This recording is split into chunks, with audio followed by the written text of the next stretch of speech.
iRacing is a sim racing game that combines a true-to-life racing experience with an online community of virtual racing enthusiasts all around the globe.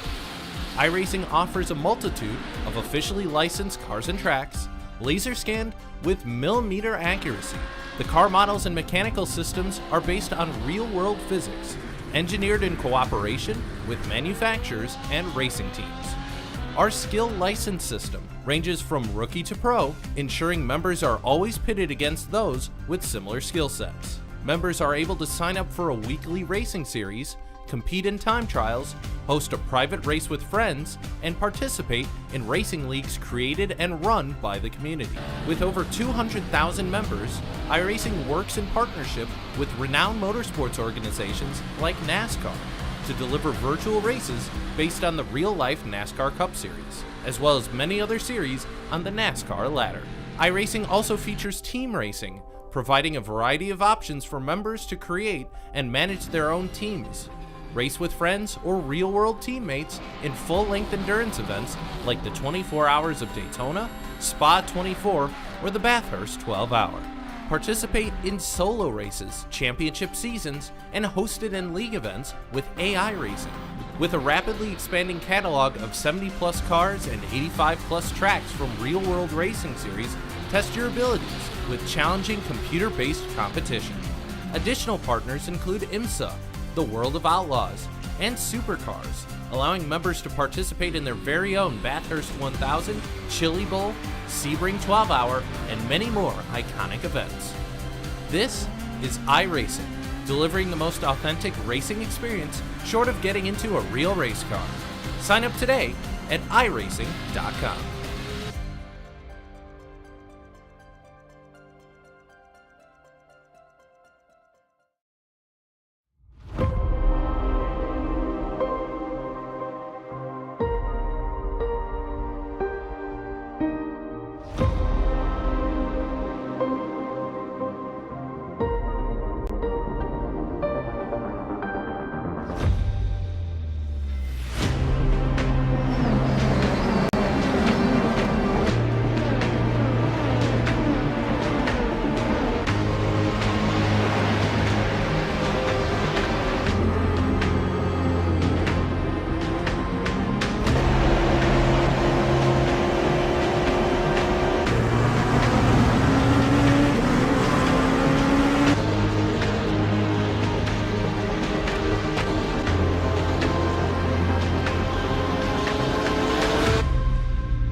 Mosport was Canada's first permanent motor racing facility, and it's one of a handful of circuits to have continued in operation for more than 60 years without any alterations.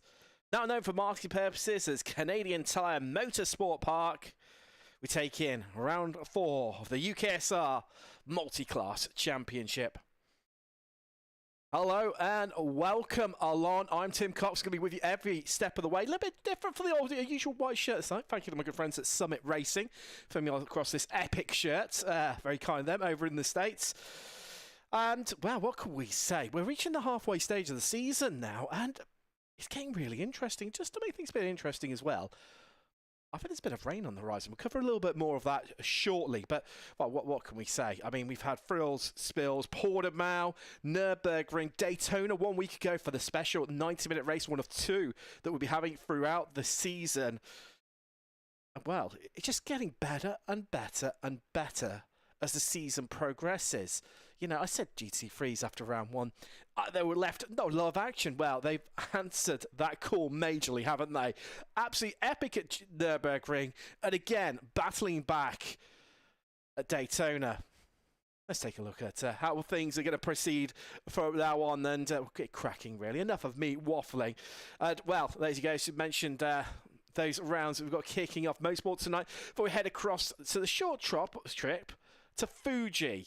That start-finish straight is going to be absolutely epic when it comes to the multi-class championships. You can see why WEC in real life go there so often. Road America, Barcelona, of course, running that season. Where else other than Le Mans, the home of endurance racing, and of course it had to be one of those 90-minute races to boot as well.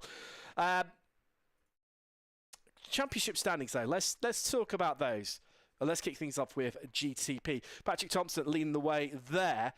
Little change around for second place. Josh Wilson, for effect, leapfrogging his teammate Austin William Campbell up into second place.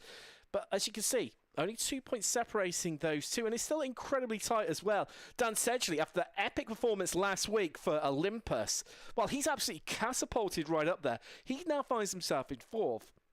Now, drop weeks have been taken into account already. Now, I can tell you, some of these drivers are already languishing. They've already taken up 2 of their drop weeks. And with a smaller field tonight, because apparently there's something going on that's quite important in England's national history that's only, well, happened 3 times in their history. I don't know, something. Someone, I'm sure, will tell me at some stage. Let's have a cross to look into LMP2 Pro now. And, well, that's changing around. Emil Koopman, well, he's to the top of the pile there. He's really picked up the mantle, hasn't he? And, again, I think one to watch. It looked like it was going to be a Paul Bobsby show until, God bless you, my friend, had to go, take on a different battle, a real-world battle. Good on you, man. He's still on there, and he still will be. Bringing it at the rear, as I know he likes to. Richard Simner now up into second place, but it is tied as well with Simon Bamber, who had a great performance last time out at Daytona. Let's take it across into Pro-Am now, still sticking with that LMP2 category. And it's Nathan Willoughby, who's just, well, he's just really destroyed the field. Now, I know it says it's only 3 points ahead, but that's because his drop set score from, obviously, one of the opening 3 rounds was so strong.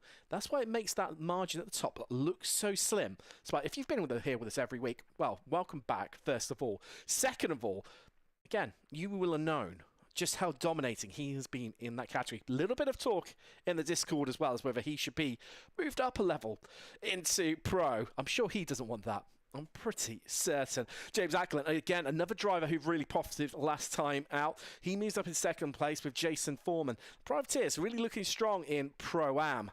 Across into GT3 now, and kicking things off with Pro. It's Ryan Davis of Tiki Simsport. Tiki Simsport have just really dominated, where effective whitewashed LMP2 Pro. Looked very strong as well in GTP as well when the season kicked off. Well, Tiki Simsports, they are the GT3 masters, certainly, in that pro category.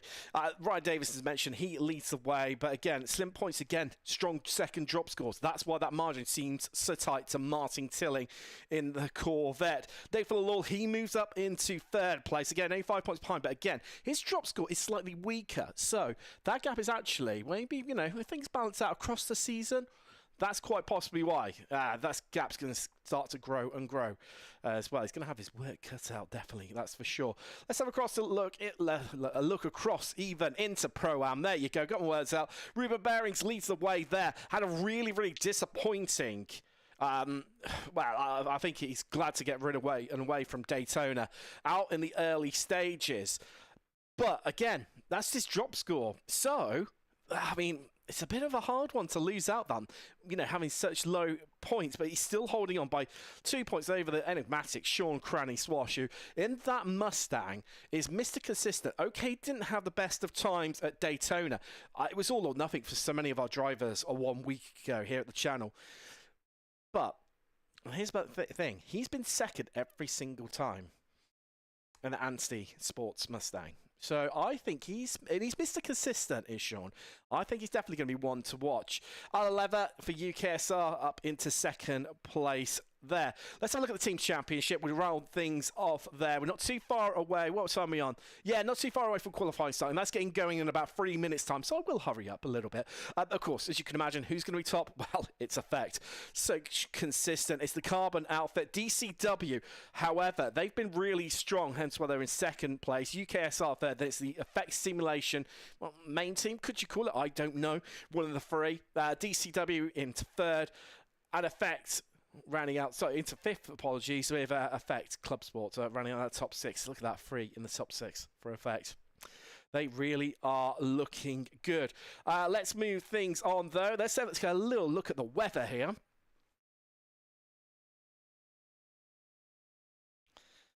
And I really feel that needs a bit of a jingle, don't you? I think it really does. You can see, it's looking really nice. Now, early on the session, it was telling me for qualifying, it was going to absolutely start raining cats and dogs when Alan P2 took to the track at 1/4 the hour. And certainly by the time GT3 were out there at 1/2 the hour, that's it, all hell let loose. But I've seen something from GT3 driver, from Matt Edmondson of Effect Simulations. His is showing up very, very different, which he's just posted in Discord recently, saying that, well, it's not really going to be rain effects at all. Maybe a little bit of a drizzle coming up at about 1/2 the hour through to the hour. But, yeah, that's it. What are we going to see? I mean, we're looking pretty good. You can see from the eye in the sky there that we're all looking really good. So, well, I think there's only one thing for it, truly, isn't there? With practice just about what we've got, about 50 seconds left in practice. I actually had trackside and get stuck into things of how things are proceeding there. Of course, there we are. Canadian Tire Motorsport Parkers. It's officially known, or Mosport, between you and I and everyone else. Iconic circuit in North America. Certainly, of course, in Canada as well, to boot. But who is going to take away some scenic pictures in there? Who's going to take away the victory here tonight? Well, I can tell you in practice so far, it's Effect versus Olympus at the front end of GTP. More heavily outweighed Effect in terms of the scales for them versus Olympus. But Patrick Thompson at Apex Racing Academy Acura is one you cannot ever discredit or rule out. Mr. Fuel Saving Extraordinaire, incredibly good in the traffic. See, session just transitioned across now, so that's good news. That means we're heading across into qualifying. Sam Sherwood in that ProTech Cadillac ran really well last time out, didn't he? Can we see more heroics from Sam tonight? Well, remains to be seen. With this wall grid, that's going to make things maybe just a little bit more easier for the drivers to navigate the circuit. Just get out there, get involved. And that traffic definitely will be a little bit easier. So mention there's one of them. Patrick Thompson, the Apex Racing Academy Acura, heading out on track. Oh, and let's have a chat as well. Love to hear from you as always. YouTube definitely outnumbering Twitch viewers. Error Alley, that's it. Let's go. Just in general, Medmo, and now it's the fully dry forecast. Yeah, you're not wrong, my friend. You're not wrong.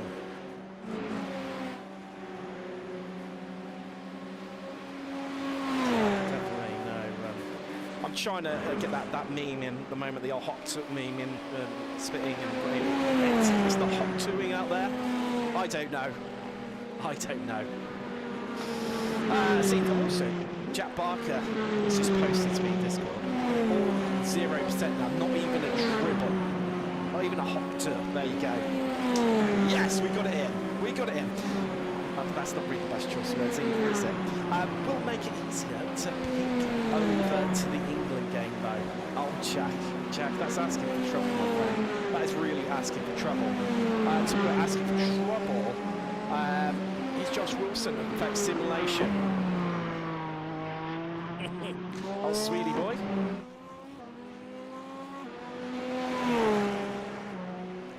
One to watch out for. And a danger to all GT3 traffic normally.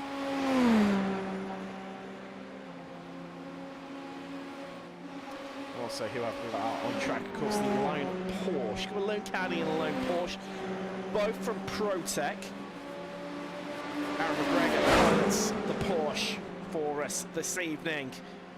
I say for us. It's for us, really, isn't it? There he is out on track. We're just getting underway in qualifying. Pace set initially. It's a bend to the top. I say that as Thompson then immediately leapfrogs him. Let's get some data up for you out on the screen right now, guys. And there you can see Sedgley as well, really on the fly. I'd say there's some electrifying pace being set in this early stages. Although we have seen from GCP so far, Dan Sedgley, that's the top. I mean, that is a cracking lap from him. And it has tended to have been that drivers who've gone out early doors tend to set their, you know, they thought in a GCP, they've all set their best times early on. McGregor having his lap time deleted. Well, I'll tell you what, Campbell's on a flyer. He had gone faster than anyone in Sector 2, so could have been one to watch out for. That's been displaced by Thompson. Although, green sector in Sector 1 for Campbell. We're going to move up the standings here. Yes, we are. That's your new pole position time. The best of anyone in the final sector. Thompson displaces him instantly in a flash by a 10. Essentially up into second place. It's all changed. McGregor a great lap in the Porsche there to go second row of the grid. This is Olympus accurate, just in the wall there. Too sure.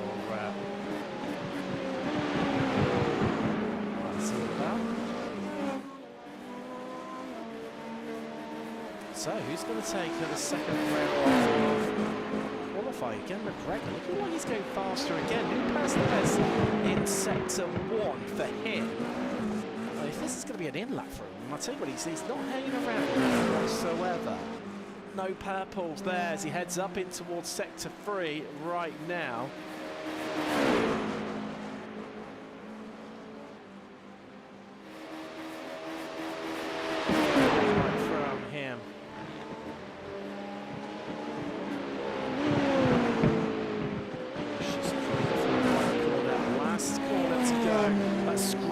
Across the line, he gets across the inside. Gonna make his lap slightly longer, if anything. And according to me, an improvement in time, but remains 6th place. But work to do. We're 4 minutes 30 on the clock, so just coming up to halfway from qualifying right now in GTP. Of course, coming up to 10 past the hour in 5 minutes time is LMP2. We're at 15 minutes time, 20 past the hour. It is GT3.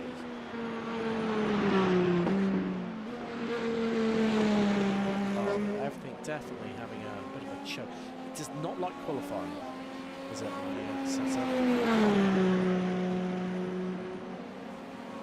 So yes, McGregor, the one to watch here early on. Potentially, and Austin William Campbell, another one to keep half an eye on as well.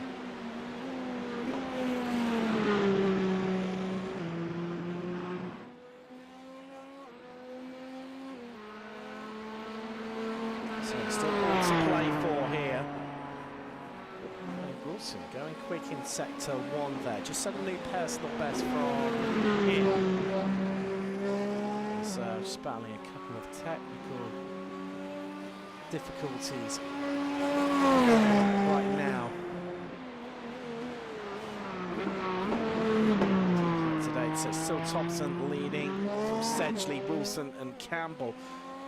Wilson is improving too much now.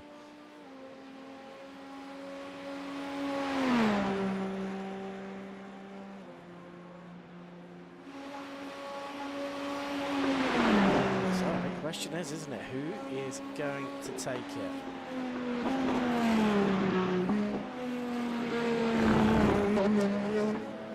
So Wilson building up for his flying lap here. And down towards turn 1, just here, engines are firing up, heading out of pit exit. That might be Ben Cullen, the effect simulation carbon machine. Yes, it is. The 16 just heading out on track now, keeping it late there.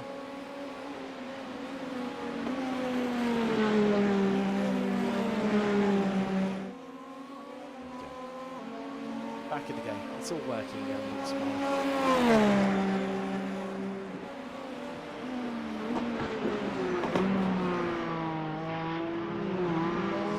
Tell you, Campbell's on a bit of a flight. So it's also Sedgley. Sedgley, here he is. Haven't seen Olympus yet too much. He's just got best of anyone in Sector 1. That's the 20. He's heading up the Michael Andretti straight away right now. Gets into the S's. And of course, White's the final turn.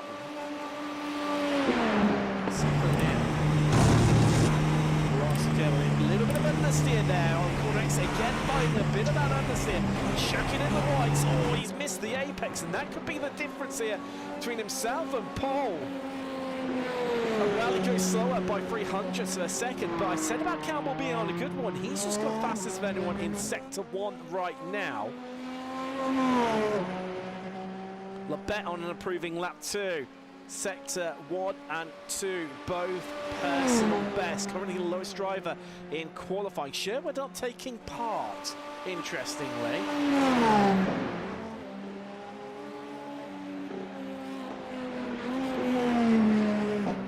Far less to go for them.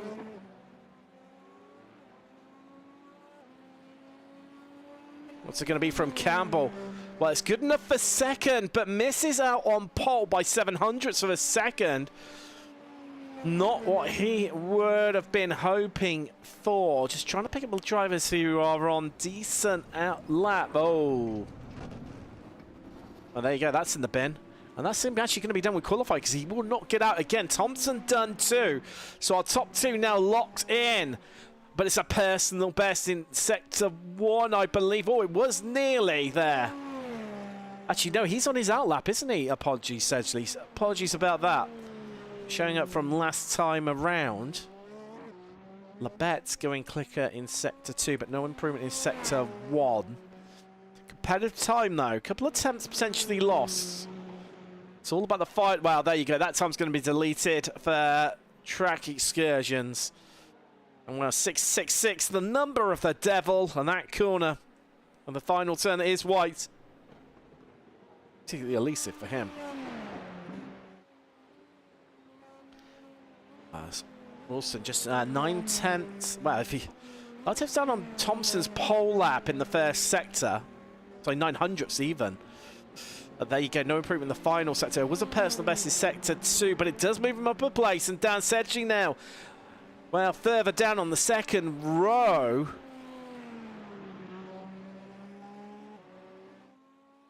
Where is he on the lap? Well, we've got a first sector in. Well, it's 3/10 slower than pole. Not looking good for him. McGregor as well, improving in the final sector, and he loses the rear. And I think that could well be us done. Sedgley losing that and, well, destroying his time effectively. Down at the Moss corner. Well, GCP done. Now it's the time of LMP2 of Pro and Am heading out.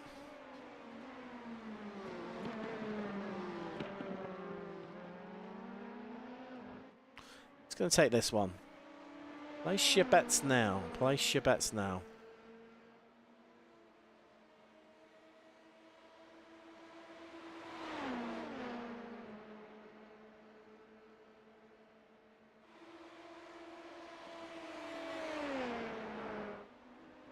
There's quite a few drivers we need to keep an eye on tonight. Some big chances for this reduced field. Going to be interesting to see how they get on as well. So many of them. This is one driver who's definitely going to be looking for a good evening this evening. But only 2 drivers as well in... No, apologies. Just 2 drivers actually out on laps. That's why. And then Pro. Got a little bit panicky there. I'm not going to lie to you. I'm not going to lie to you.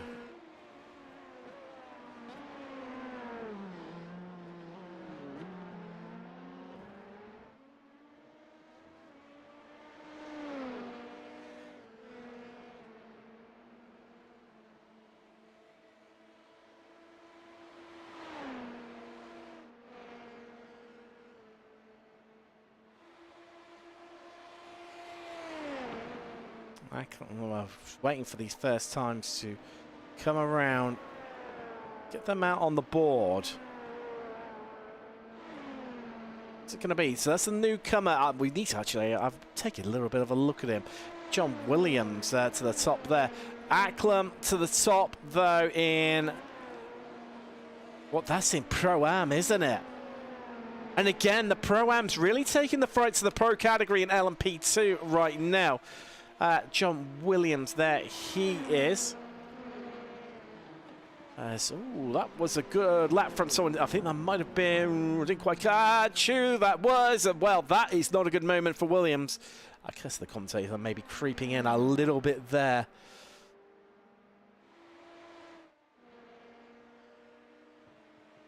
Not what he would have hoped for on his debut in the championship.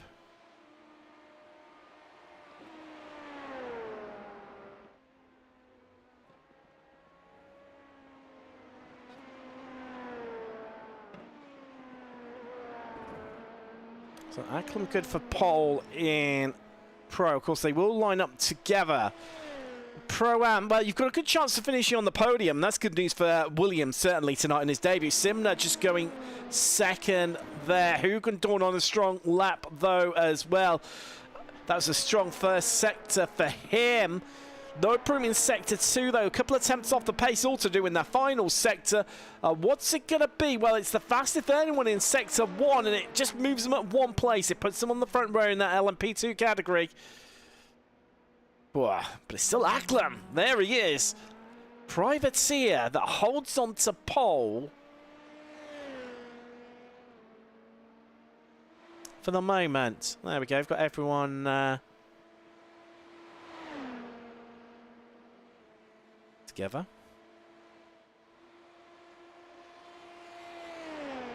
See a bit of time. So there you go. LMP2, 2.5 seconds slower.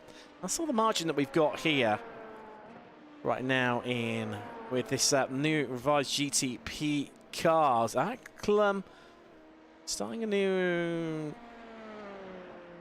first lap. Yeah, starting a new one. No.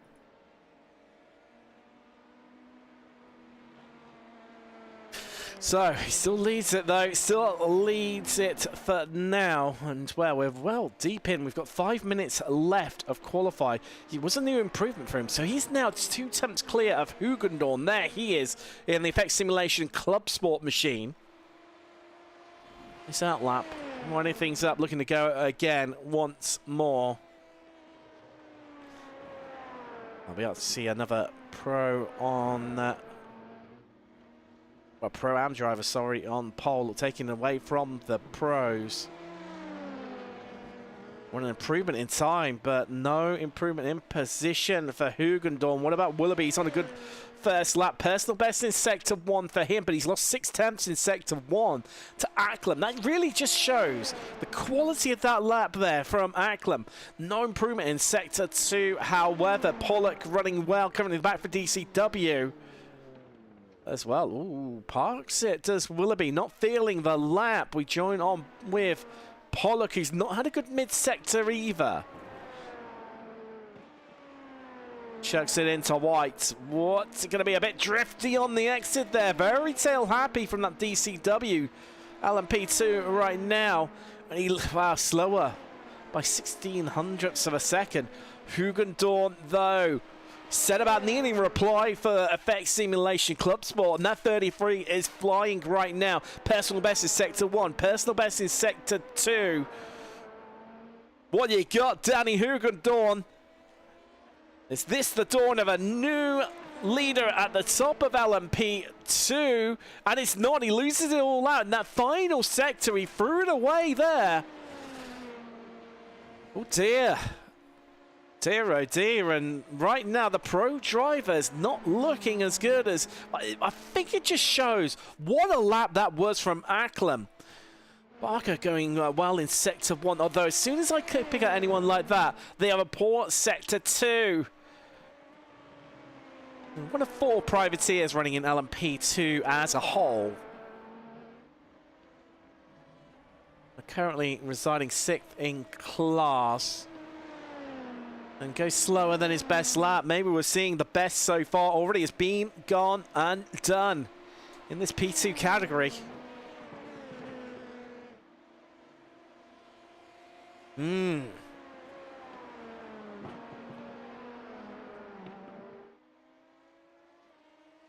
Or maybe is he going again? I mean, surely not. We've seen so often in P2 drivers just going for the first lap. Let's wind up lap and going once more. It's not really been an option for them, but a few people seem to be filled up and going for this. We've only got 2 minutes left in qualifying, so this is going to be a last lap for so many of our drivers. Maybe one more that they can just about squeeze another one in, but Barker definitely on an improving lap. Here we go across the line. It's going to come the privateer. 5th in for the Pro-Am, 7th in P2.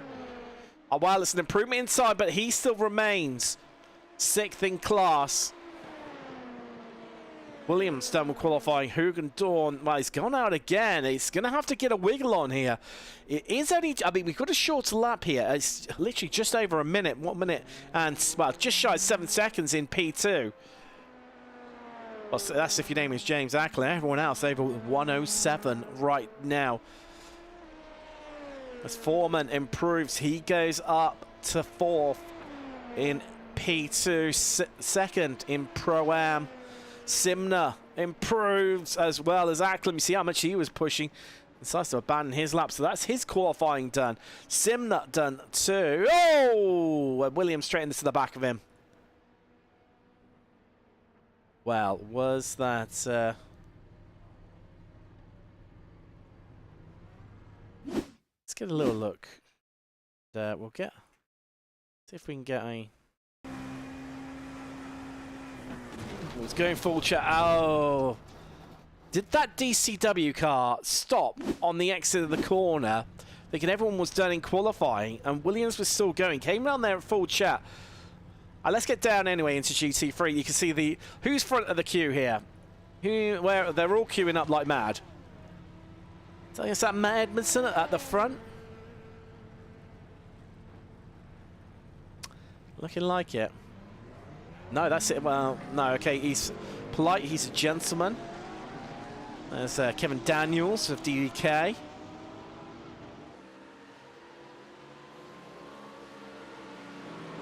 There we go, it's Ruben Behrings who's leading the way in the Lamborghini. It's himself and Alan Lever of UKSR representing Lamborghini at the moment. Well, I say at the moment, tonight. The one Ford, I have Anstey Sports.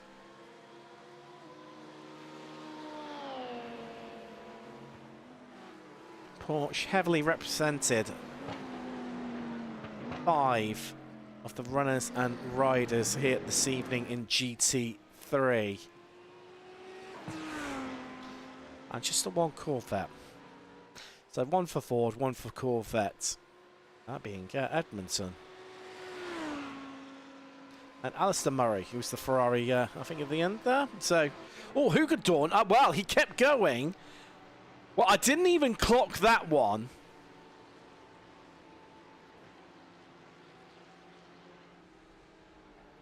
And he goes up to 2nd in class.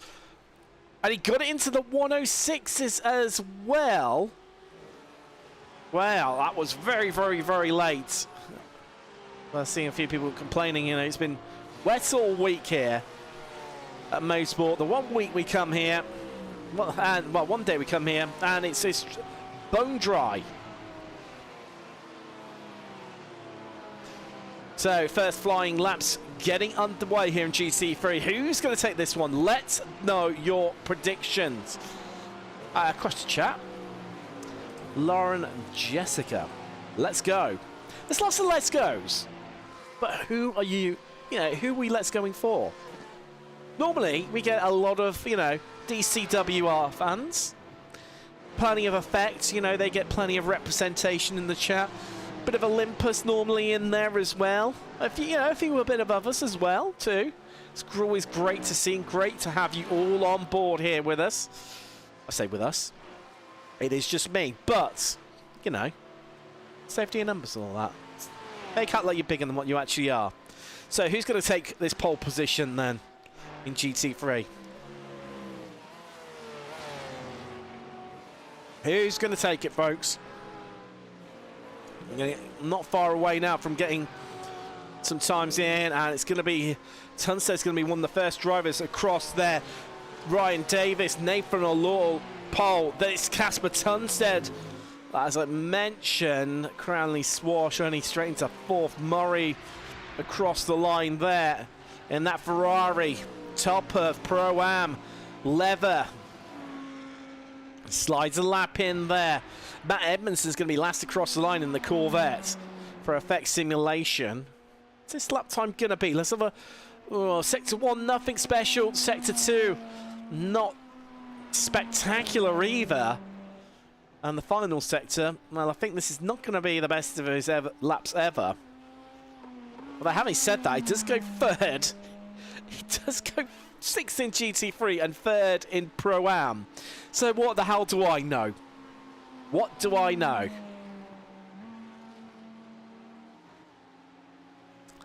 Just a blithering idiot, aren't I? Don't answer that. Right. Round we go again. Who's on good laps? This guy is on a, well, good first, bad second sector, our provisional pole sitter. But it's all about Ryan Davis. What are we going to get across the line from him? Surely he's going to improve from 5th. Yeah, that's your new pole sitter for Tiki Simsport. For Tunstead slaps one in there for Peak. The Dane is flying right now. Kevin Daniels. It's all about Porsche. 1, 2, 3 in the 911. For DDK, Peak and Tiki. Oh, and that's... Oh, Davis going to have to jump back to the pits, get that one sorted straight away. Cranley Swash in the Mustang up to the top of Pro-Am and 4th overall. 2nd row of the grid.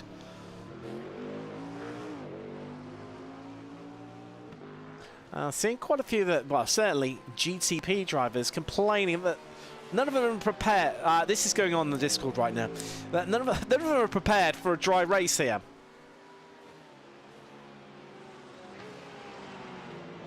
That's why you should have everything covered off. All bases covered. Ruben Bearings, where are you? Well, you're 3rd currently and 6th overall. You've had a great first sector. It's a great second sector, but what have we got in this final sector in that Lambo for DCW? The run to the line. Is this going to move him up? Surely it's a new personal best. It's sector 3, and it's good enough for 2nd overall. It puts him on the front row in GT3. Great lap from the Pro-Am driver, and the Pro-Am's taking to the fight to the pros, not only in LMP2 but also in GT3. Great lap, an astounding final sector as well. 700ths of a sector, faster than anyone out there. And that incidentally was set by Daniels. Casper Tunstead had a shocking final sector though, so he is one to watch out for. He will be one to watch out for. There he is of Peak Sim Racing. Wow, that Lambo looking very, very lonely amongst those Porsches at the front end of GT3 grid. At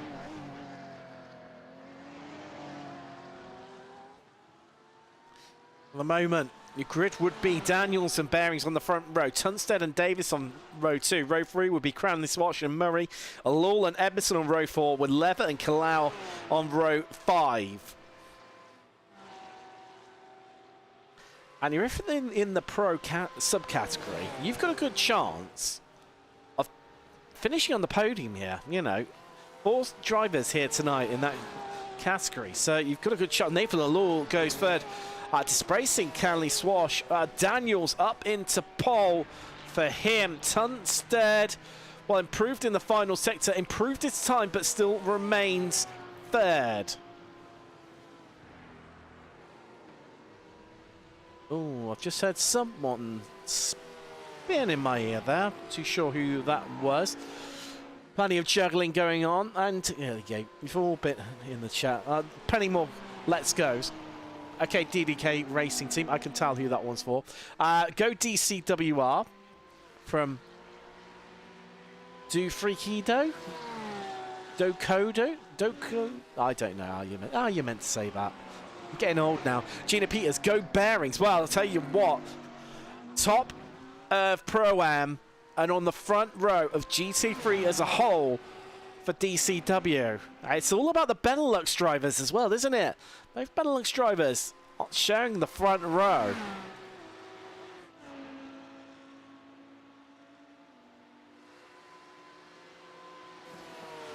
Which everyone, other than Ryan Davis on outlaps at the moment, we have got for about a couple of minutes left in qualifying.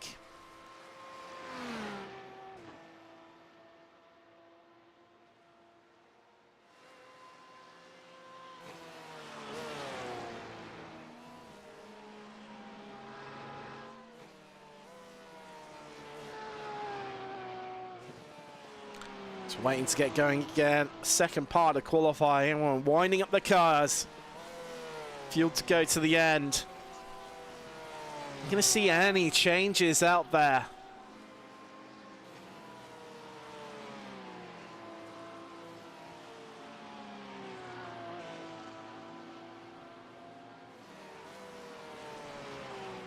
It's still going to remain. Oh dear, Ryan Davis. Well, if he hops back to the pits, he might be able to scramble in another lap. That's not what he would have hoped for. Guy Kalam, personal best in Sector 1, and a strong personal best as well for the wrong stuff driver, although letting bearings go by there. He was on a flyer. Personal best in Sector 1 and Sector 2. What you got, Ruben Bearings? What you got in this final sector? Needs to dig deep for DCW and that Lamborghini. Get all of that. V10 grunt down. The run to the line. The timing coming. And what's it going to be? Well, he goes 300ths of a second slower. But talk about consistency. He can go again, though. That's the thing. Alul. Strong middle sector from him and final sector. That's your new pole lap. That's your new pole lap. A 16:11 from the Frenchman. And it's a Porsche lockout at the front once more. Daniels does not improve, so he'll start second. That's qualifying done for him. Bearings done as well. And I think, judging by everyone's time, this could be us done and dusted here in GT3 qualifying. Checkered flag out.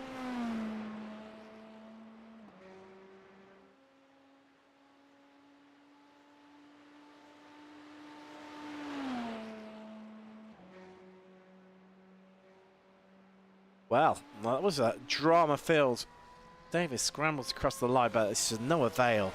Well, the championship leader will start from 5th in GT3.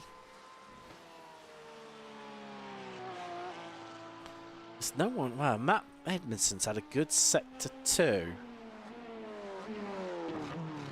And a good Sector 3. But he remains 4th in class and 8th.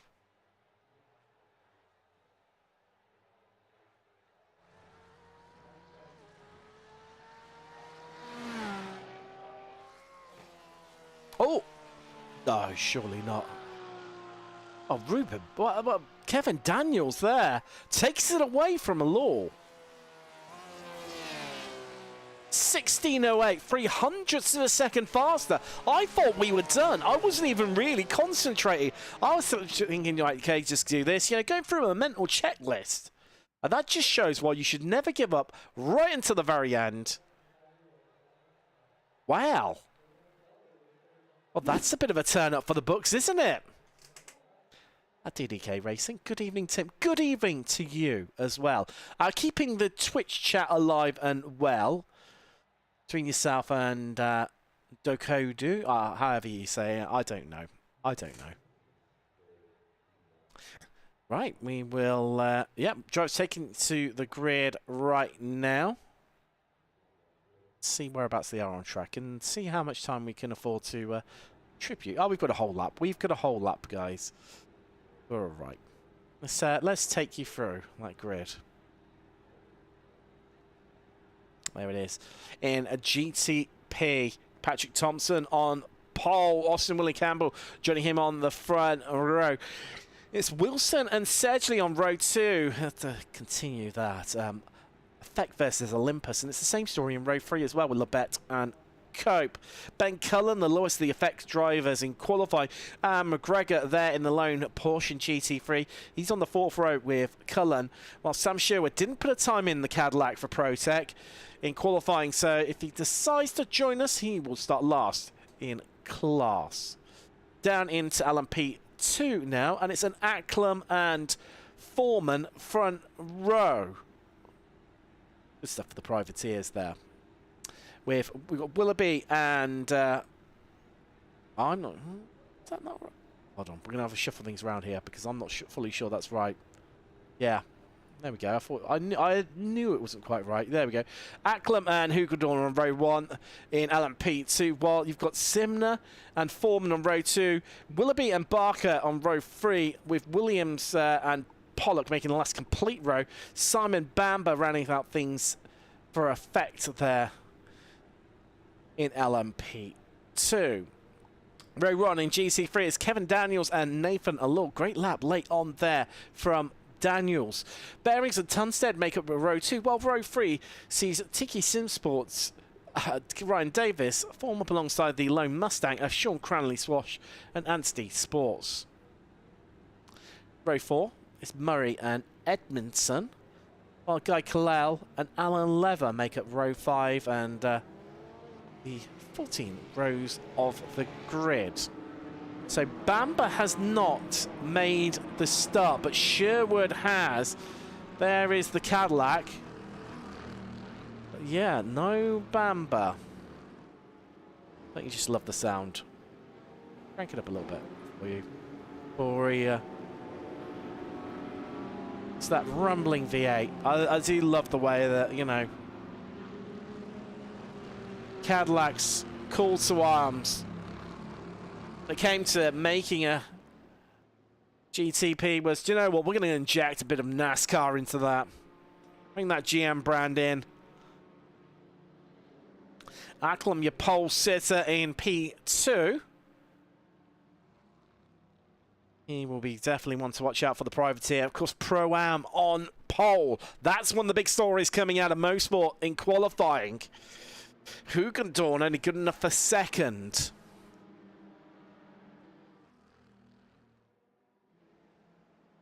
It's a Porsche lockout in GT3 though on that front row. Kevin Daniels left of your screen for DDK. The privateer Nathan Allure on the right side. Well, the left side as it is now, as the camera angle just pans around casually there.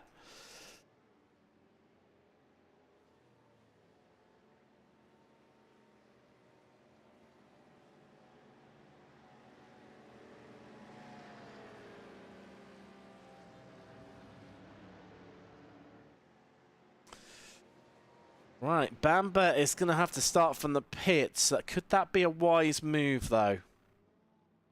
Could that be a wise move? 60 minutes of racing coming your way very shortly. Porsche 911 safety car just bringing around through the Mario Andretti straight away. Into the S's now. Not long before that's going to be peeling off here.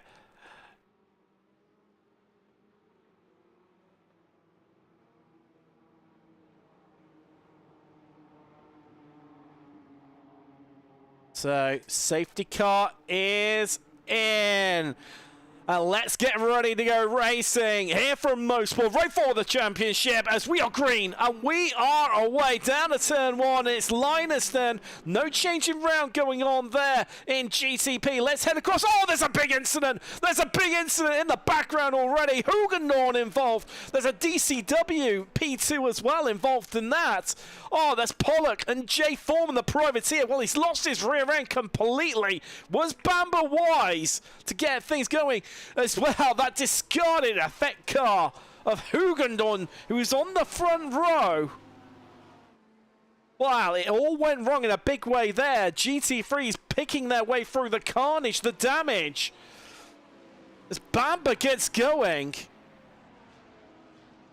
Long old afternoon potentially for him.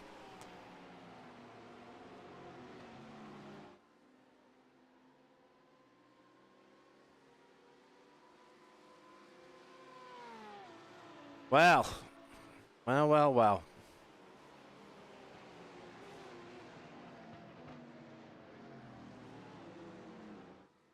It's all happening here today, folks, isn't it? It's all happening here today.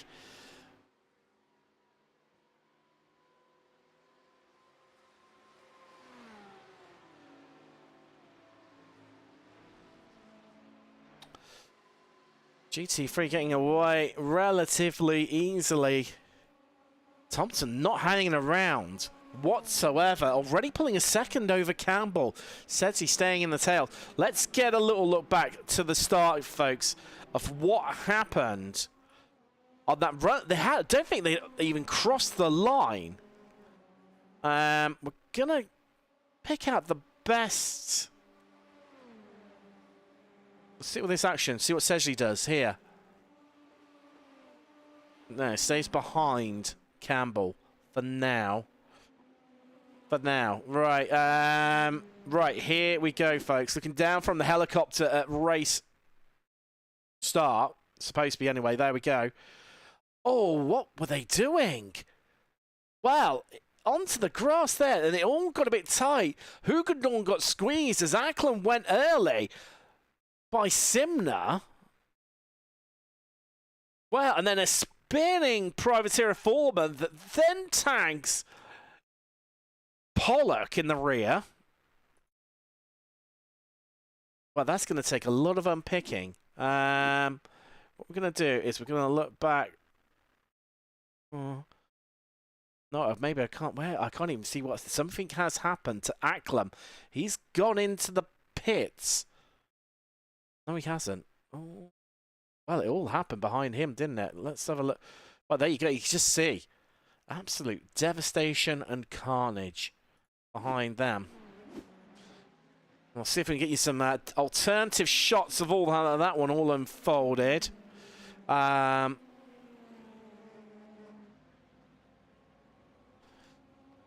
Okay, Thompson heading through in the foreground there. He's bolted. 1.5 seconds so far. Campbell, we're bringing up the rear of Olympus, Olympus. Campbell, Sedgley, Wilson, and Cope, all respectively.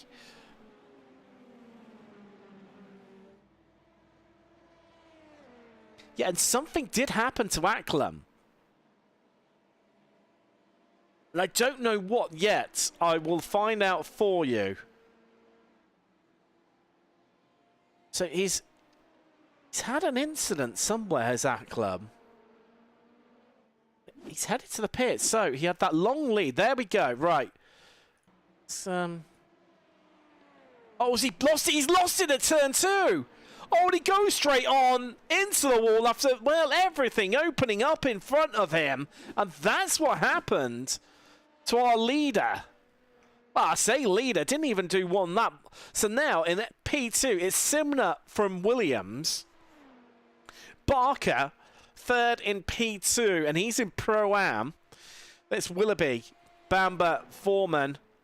Pollock just making his way through after a bit of a recovery drive going.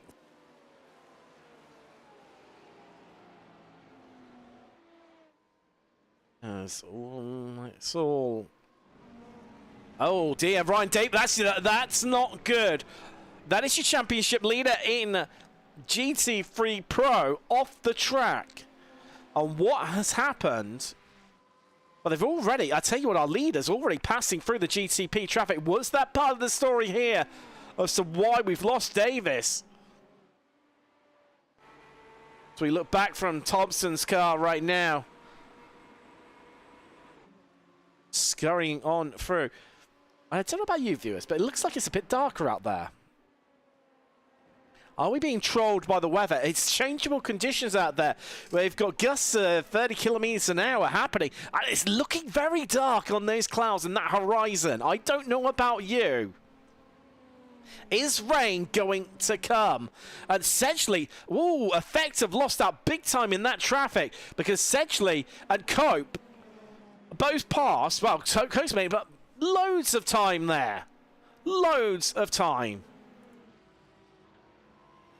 That's a P2, and that's, well, still pretty, as it was. Campbell's into the pit. What is going on? So he's come off right. There's been an absolute,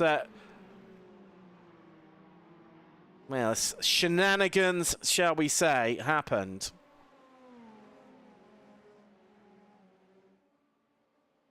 Somewhere out on track as we've come through, well, passing Pollock, who's in LMP2.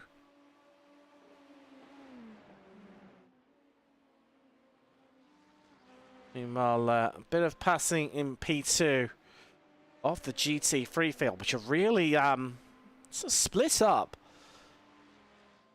Bit of a gaggle of them. Oh, Wilson. Oh, Wilson.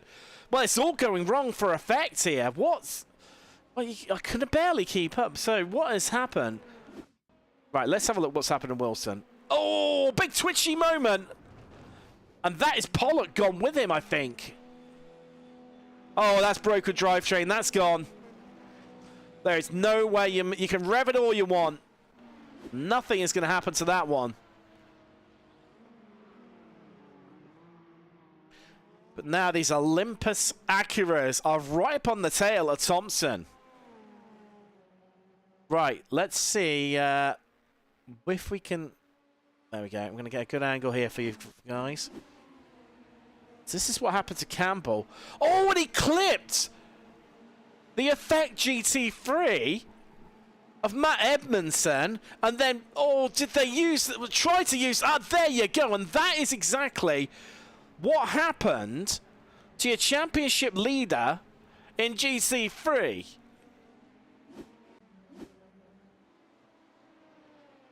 Well, it's all happening in these opening stages. Here at Mosport. And it's GTP and, well, some might say murder, some might say just, well, it's hard battling.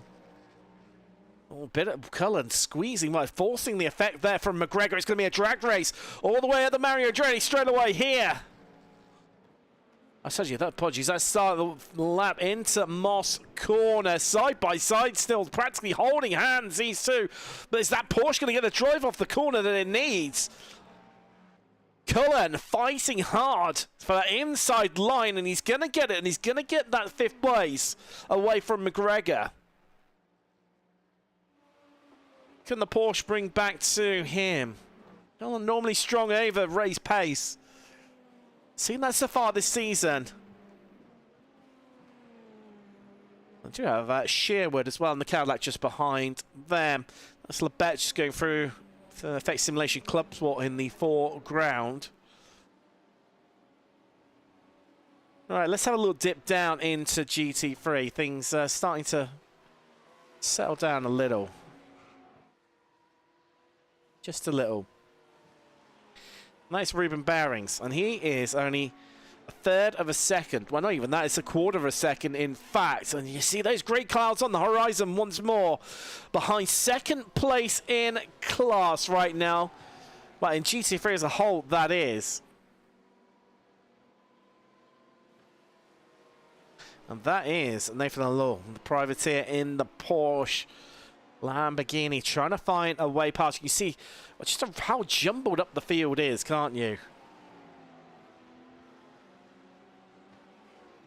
Bearing still leading by 4.3 seconds, so you can see in GT3 Pro-Am. He's really taken this one by the cojones, shall we say.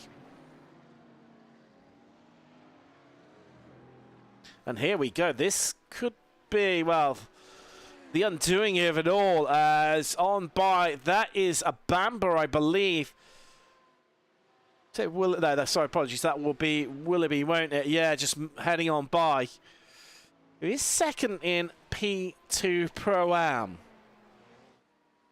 Behind Barker, who's scampered away up the field.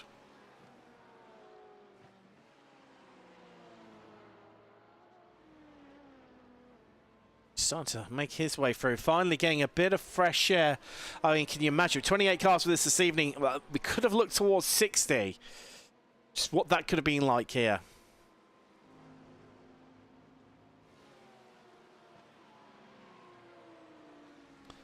A nice little battle happening right now down in GT3 Pro-Am. It's Kalau with the wrong stuff. He's got... Oh, it's a little bit feisty behind. That's Murray in the Ferrari there. Oh, and they're all running wide. Shuffle wide. And then split as they've got... Oh, it's all happening. I don't know where to look. It's all getting a bit angst, a bit angry, trying to push and shovel the way through here. Goes past Sedgley. Into second. It's right on board.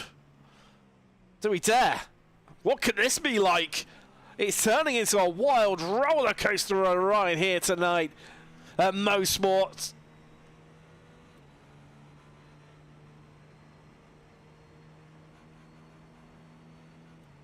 And there's cars on the horizon. A couple of P2s we're coming across now. It's actually flicking it through the S's. Trying to work out who it's going to be. That will be... That's Simon Bamber there in the Effects Simulations Carbonell and P2. Dip down to the inside. Bamber shuts his door. He's legally... He can do that. That's fine. But it just slows up Sedgley that a little bit. Next up is the Mustang. Oh, on the brakes, on the brakes, on the brakes. Bamber sails on by. He says, nah, see you later, guys. I'm not being part of that one. Cranley swashbuckler. Surprised there's no flash of the lights from him. He would have been infuriated by that one as we head out of Quebec now. Oh, look at that. All three classes side by side on the exit of the corner.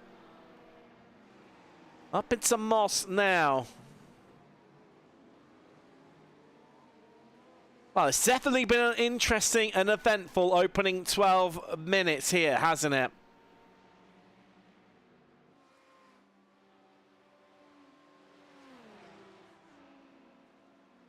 That goes past our battle in GT3 of Lul and Bearings. Our Hugendorf recovery. So far, only the one retirement, Josh Wilson from GCP. That's a shame because that was running strong after, well, that massive shunt that he had.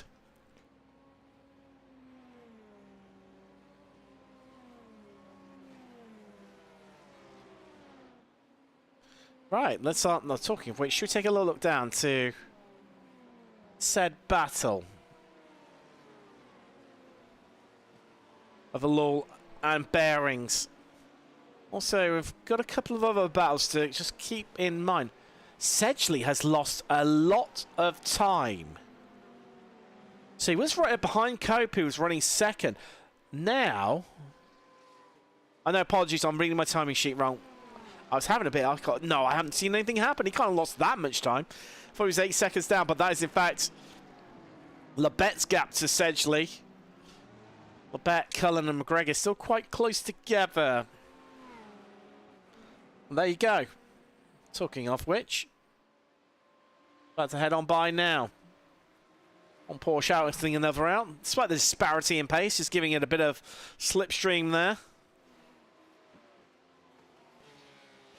Oh, can you sneak your way around the outside? I don't think you can you? As that is John Williams. No, it's not John Williams. Apologies. Oh, it was him. No. He's heading on by.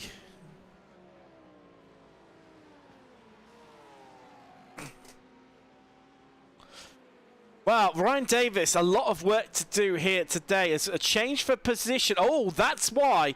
That's why. Edmondson. That's on the exit of the S's. Has he lost it by himself? Was he assisted by someone? So he tries to flick it back in left and too much power in there. And loses the rear and then politely backs it into the tyre barrier to impact more. Meanwhile, let's have a look. Kevin Daniels as well. DDK. Our pole sitter finding the grass and, well, pretty much unpressured as well. So it's now, in fact, a law. Yeah, yes, that was a much bigger incident than what we thought it might be. So Daniels has had a few offs in this lap. So let's take a look at all of them. So he's come off track 3 times according to my records. There's a what? Oh, so a bit of an assistance there for an effect GTP. Gets back up and running once more. Then he comes off again. Oh no, it's all part of the same incident. Okay, right, fair enough. And then, of course, the final one that we've just seen. He just loses it for himself. Maybe car tyres or grass or something. So this is your race leader in GT3. It is a lull.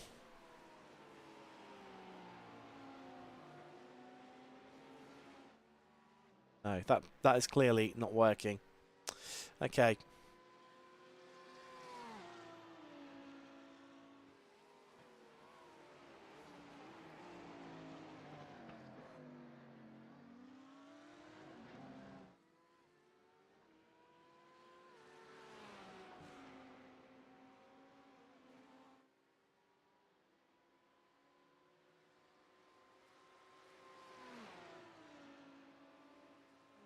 What's Ruben Baring's got here? Needs something a little bit big, maybe. I mean, we are a quarter of the way through the race. We weren't even an eighth for now. Well, we weren't even a quarter. Ooh, again, inside. Those GTPs really struggling to get on by.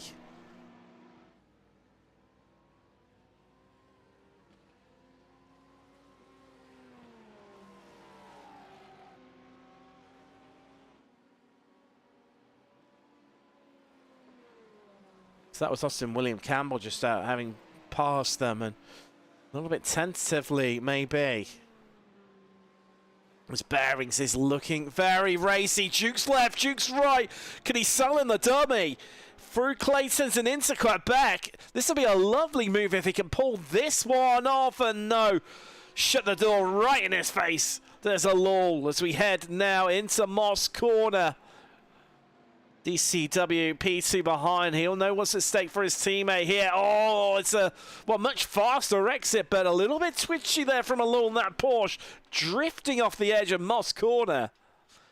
Keeping hold of things. A look at the drag. That Lambo's getting right up the hill, helping his teammate haul that gap in once more. This could be an absolute battle for the ages.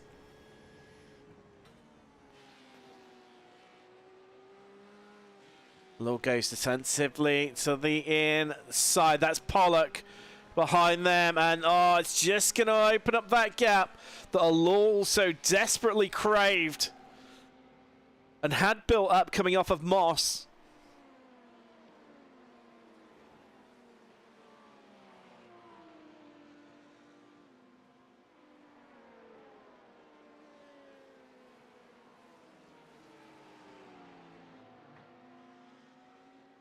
Well, it's all changed, really, isn't it? You know, except for right at the top of GTP, where Patrick Thompson leads the way.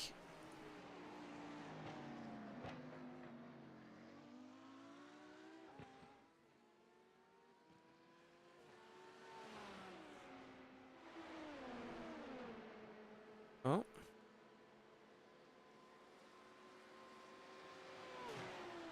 How has that managed that?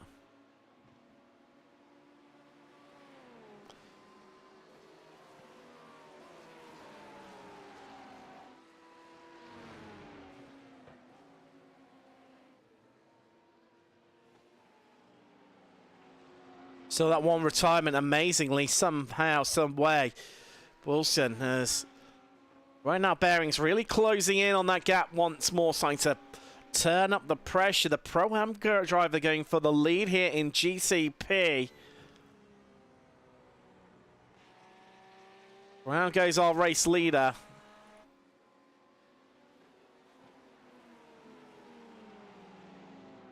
Oh, so there's been an incident somewhere on track. In more GTP shenanigans. Campbell's come off track. Is it by himself through Moss Corner? Yes, it is. Sideways on the track. Before he's collecting anyone else. Sam Sherwood, meanwhile, has had his own incident. Going for the lunge up the inside. Nearly gets it done. Oh, and there's contact there. And well, Effect Club Sport car into the wall with him too. Is that a...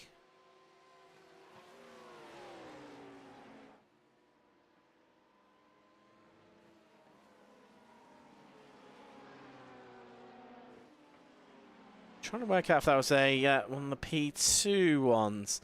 Yeah, no, I think that might have been Danny Hugendorf because he's into the pits right now. Well, it goes from bad to worse for him. After leading early on.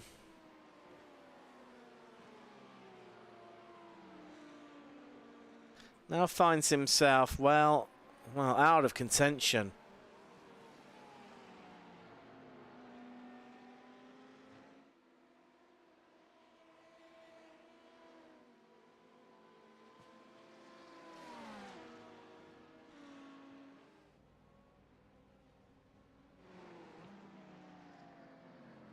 Talking about being well out of position, your pole sitter in LMP2.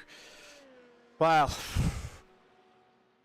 last but one in class, and that's because Hugendorf in the pits and looking like our second retirement of the day, and both Effect cars, different categories for them, but even so, not looking strong for them.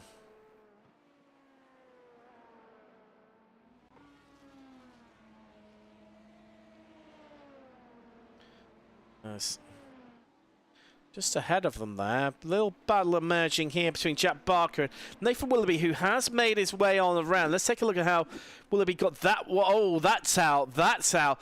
Big mistake there from Barker.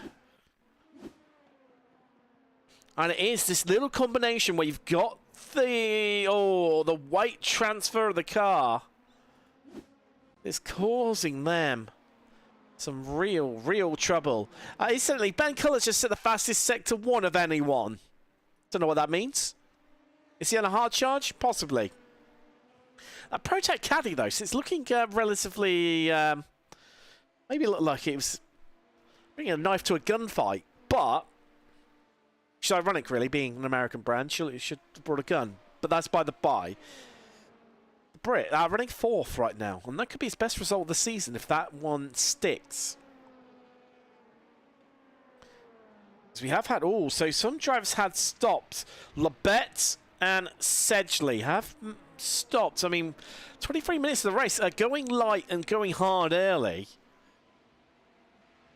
Is that the solution? Is that the solution?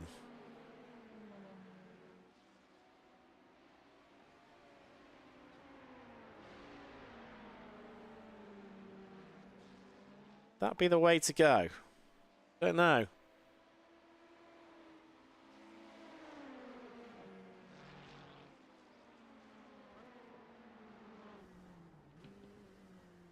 On board with Barker right now. How much damage is he carrying to that car?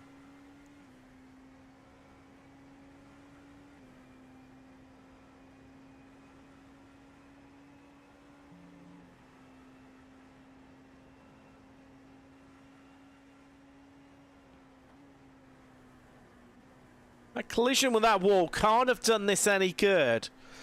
Shh.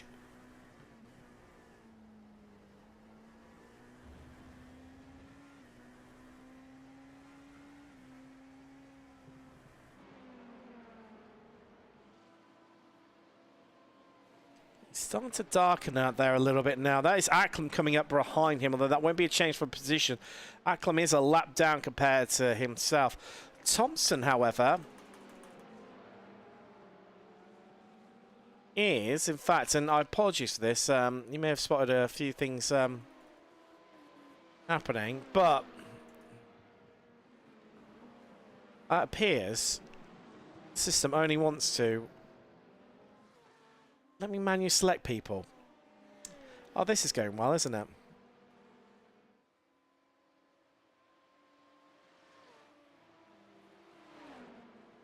Right, so this could be a little bit janky, but we'll get this to work.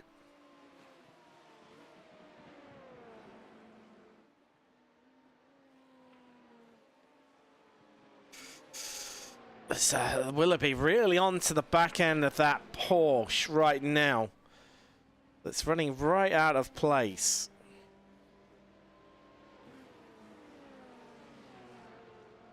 GTP. Alan McGregor. Well, the only car that has got past is Acklam, which incidentally is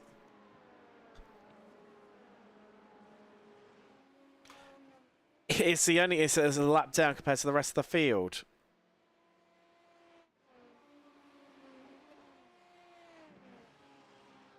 Okay, these are our lead two. Cope's really caught onto the back of Thompson in the earlier traffic, and since then hasn't let him go. These two lapping very similar lap times.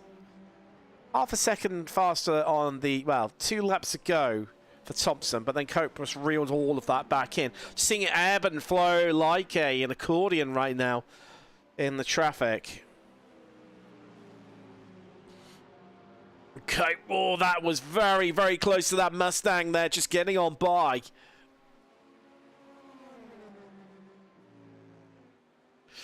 And this feels like he's shaping him up for a move here.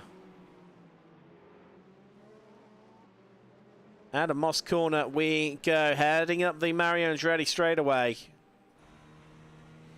On board with the Olympus Acura.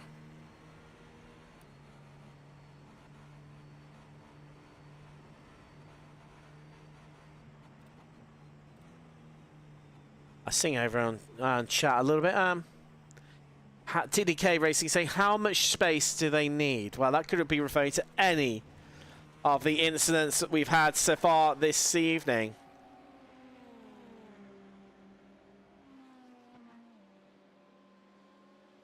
Flash of the light there from Thompson, just heading on by the Lamborghini of Bearings that's still in with a shout of the fight, taking the overall GT3 win. Nathan Law just in front of him by 0.7 of a second. So that gap has pretty much doubled since last time we visited that one.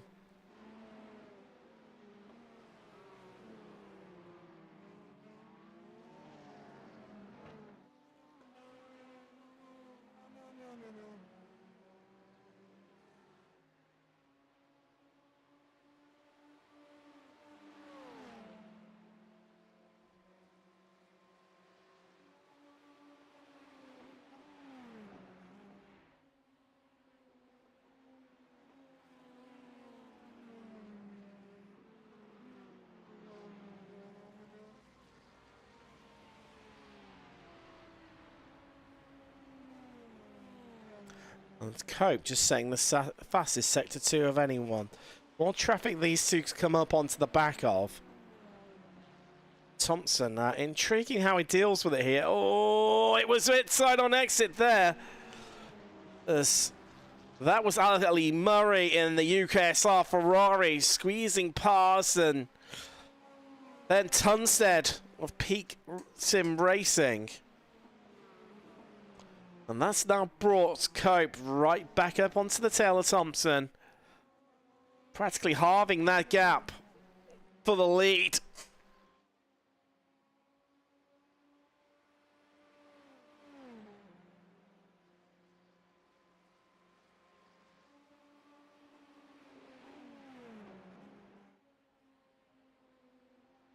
We've got in terms of traffic, well, it's looking a little bit scarce now.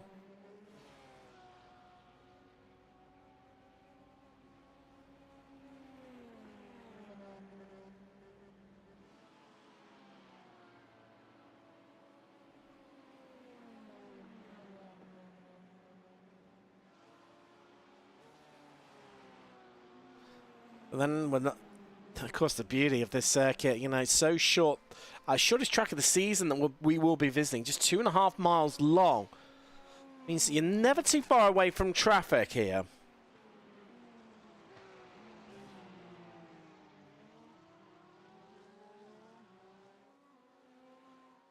Well, again, that traffic just, it either helps you or hinders you, and that time for Cope, it really hindered him as Thompson scampers away like a mountain goat. So agile and so nimble.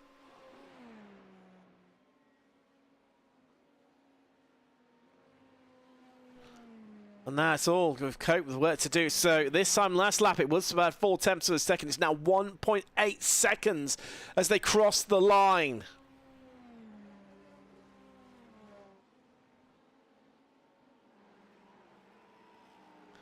Sorry, I mentioned too much today. Alan Lever running well. 4th in class right now. Certainly 5th in... due to so many issues from the pro drivers. Actually running 5th in the whole of GT3. To give you some sort of idea of how that car is running.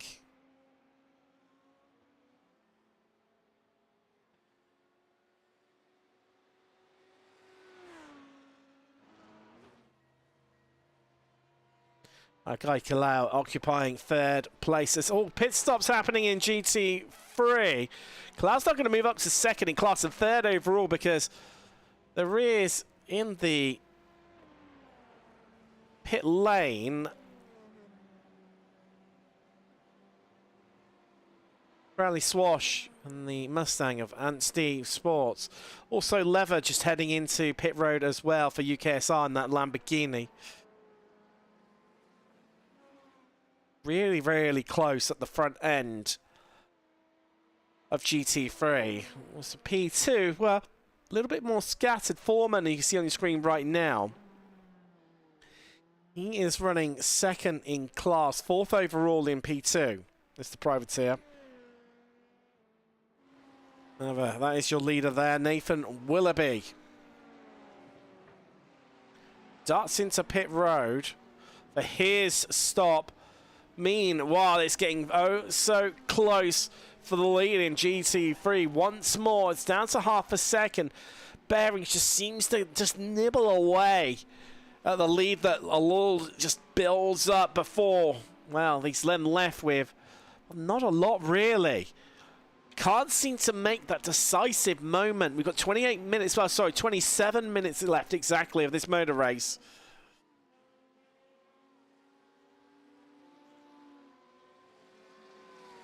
But there is no denying that Bearings is bearing on down on Lul. Like, is this here? Has a little bit of look. Starting to ask the questions of the Frenchman in that 38 Porsche. So drag up the Mario Andretti straight away. Bit of GTP traffic coming behind them. They're going to split them. As they head into the final corner, no, they're going to make their way through. If anything, they're going to hinder Alul on entry, who has to jinx back onto the racing line there.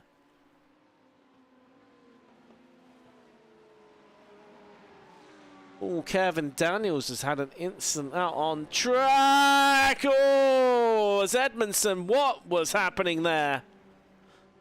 Well, that's one way to enter the pits. That was one way to enter the pits. So let's take a little look. No, you're going into the pits, says Ruben Bearings, and Edmondson really left with no other choice to take his stop, maybe when he didn't quite want it. Let's take a look what happened to Daniels at DDK, who, well, he's probably 3rd in class, incidentally, although, right, and that's that turn 2. Oh, an effect prototype just heading through on the grass there as well. Really trying to get out of the way. Patrick Thompson saying the timing sheets are light right now. Just set fastest lap of the race. He looks to extend this gap over Cope. Clearly feeling like there's enough fuel saving being done in that Apex Racing Academy Acura. And again, more prototype traffic to play part of this battle. There goes your race leader. There goes Simner, who, well, top of the drivers who have pitted in P2.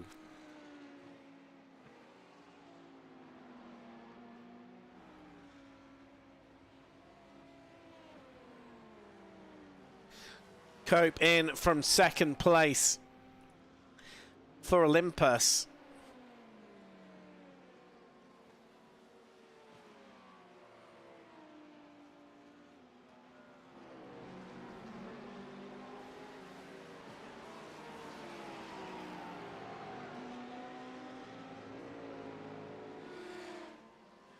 Certainly Sedgley also just setting the fastest sector 1 of everyone. Definitely GTP, some fast solid times starting to be set right now, this stage of the race. But again, this just ebbs and flows between these two.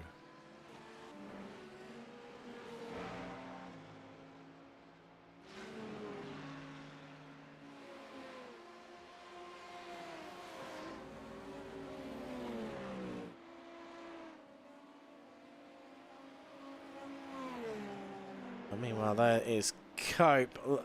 It's up to 3rd place now. Of course, he's lost all that time, but has stopped. That's the crucial part here for Thomas Cope. Cullen in front of him, who is 6 seconds up the road, but he's yet to stop. Well, there is our leader. Making his way out past a bit of the traffic there. Again, another driver yet to stop.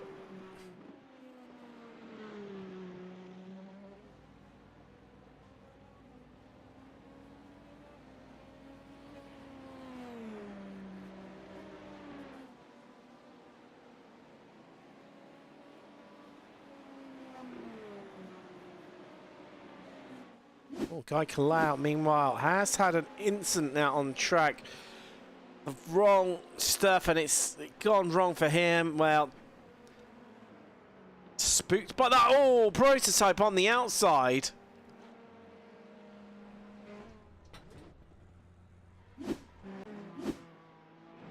then he caused an even bigger incident.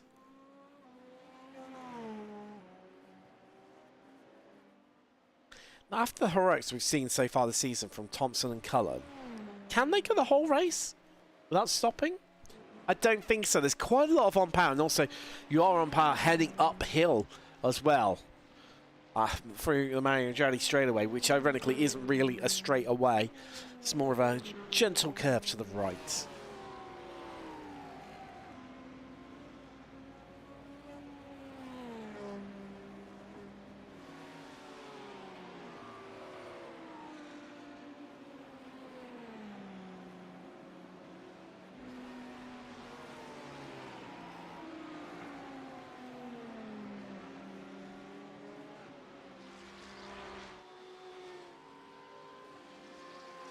Pollock in pit road right now for DCW. That race hasn't really worked out for him exactly how he would have imagined.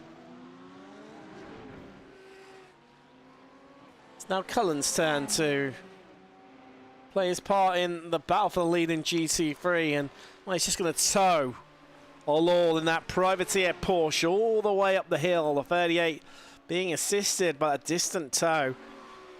Now he's extending that gap to Bearings. That 91 DCW Lamborghini to 1.3 seconds. A gap that we really haven't seen be that high for quite a while now.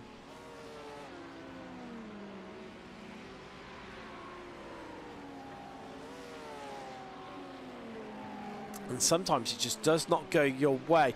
John Williams into the pit from the lead in P2, although it's all a little bit immaterial, really. As they're going the flying astern. Olympus Esports Acuras. Cope, the lead one of those two. Sedgley, wow, that big mistake earlier on really cost him dearly, didn't it? He's yet to stop. Yeah, so those two were chasing down Thompson for the lead. Cope is now ahead of Sedgley. Sedgley hasn't stopped, and Cope has. That's how much time difference. Basically, a pit stop is what Sedgley has lost out on. GT3 lapping GT3 there, just getting on past and leather. UKSR Lamborghini.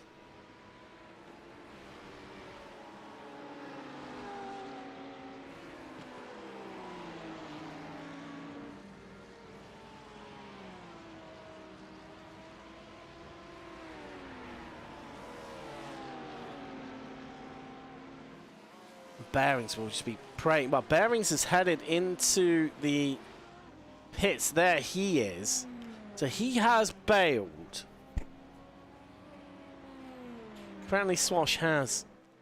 incidentally pitted already in the Mustang. Not see too much for him, but he's running well. Guess where he's running? Second place. At least is second place for him. Oh, Pollock's had an issue on track somewhere. Let's have a look at what's happened to the DCW LMP2 Pro car. The effective... Oh. Oh. Well, there you go.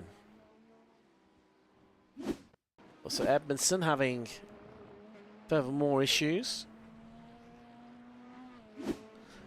Not been his day at the races, really, has it? No, it's not been his day. After that strong start and looking a little bit positive, it's not come his way whatsoever. A lull in from the lead. There is Bearings, right. A little into his pit box. Where is Bearings? I hear you cry. Well, he's heading up the Mario Andretti straight away. Up on the jacks goes the Porsche. Crucial, pivotal moment here in GT3. We're about to find out. With 18 minutes remaining, who's going to take the lead? Will it be Pro? Will it be Pro-Am? It's a lull versus Bearings. Privateer versus DCW rounding the final corner. I can hear a Porsche getting going, though.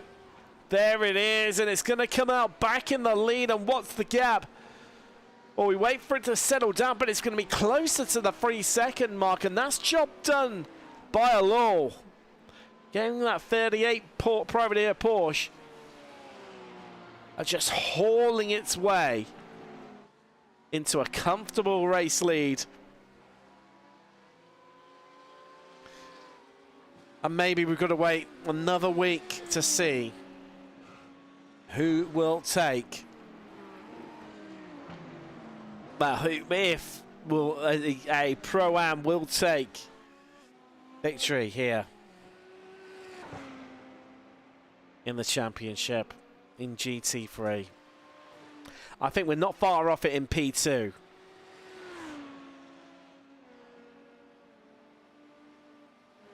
It's just not to be for Ruben Bearings.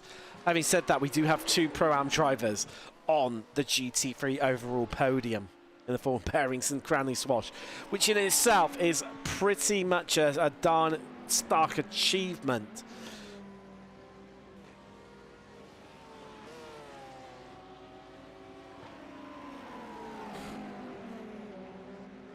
Ooh, that would have been a little bit close there as Sedgley sent it on Cope, who got all tangled up with Bearings.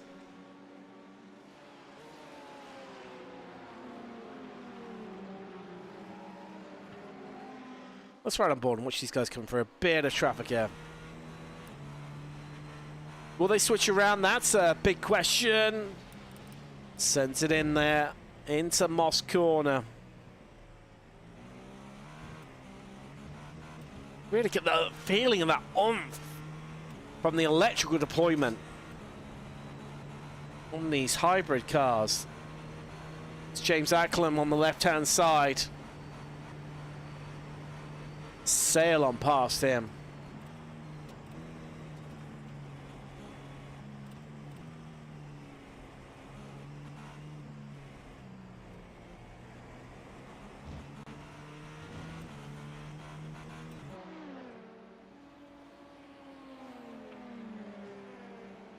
Oh wow, it's just finally calming down. Incidentally, this is your closest battle out on track, even though it isn't actually truly a battle.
As we start to head inside the last quarter now, last quarter of the race still to come.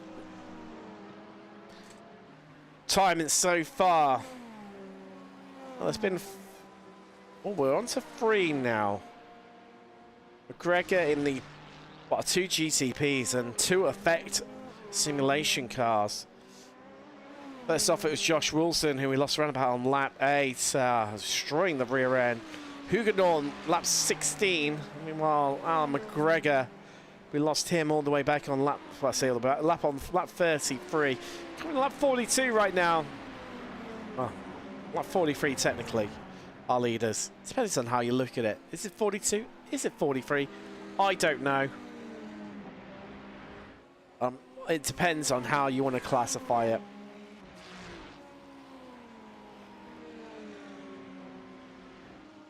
As it's all calmed down. Well, many may argue in this round, it was a good old job that we had not as many drivers out on track. It's definitely been a bit of a war of attrition here today from Mosport. Great for the third party, really topsy-turvy these results. Richard Simner looking good for his first victory in LMP2, well overdue, many may say. Also, someone going to take the victory winning ways away from Nathan Willoughby. In GT3 Pro-Am, Jack Barker leads that category and is also third overall in LMP2. Really a real good day for the Privateers. In fact, also the Privateers as a whole having a good day. In LMP2 Pro-Am, Jason Foreman on the podium in class. John Williams on his debut. He's looking like he's going to finish second, all bar disaster for him. Then down into, of course, GT3, a privateer leading that class, and also, obviously, naturally, of course, pro in the form of Nathan Allo. Our leader, Thompson, is in.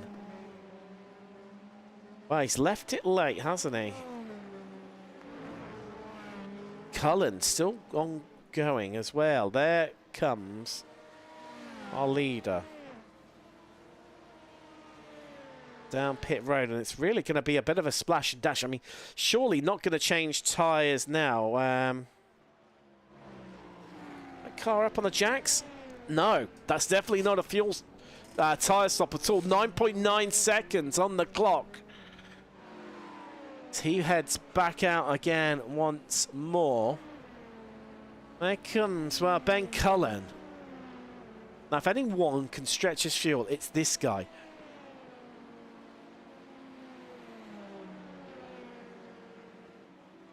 And yet be consistent. Fast. Himself, Sedgley, Campbell and Labette all yet to stop according to my records here, although I've lost a little bit of the data thanks to a few glitches in the system.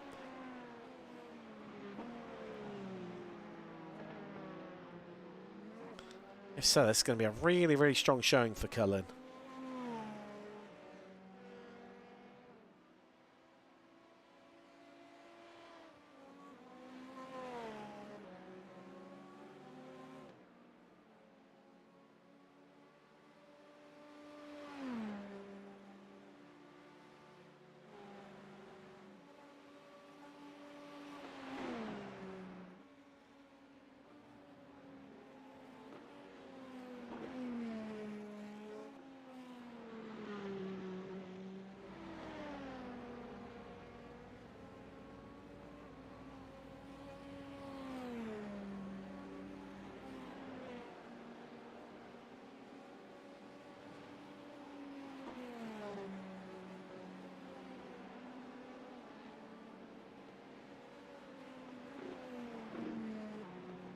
It's all settling down now into this last 9.5 minutes now officially.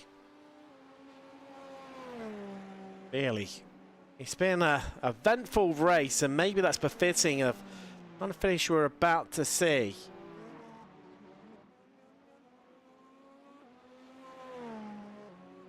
Still some questions to be asked. Cope's good on fuel, and he's going to have plenty to get him all the way in the end. He did a 14-second stop. Same for Sam Sherwood as well in the lone Cadillac in GTP. And Acura dominating.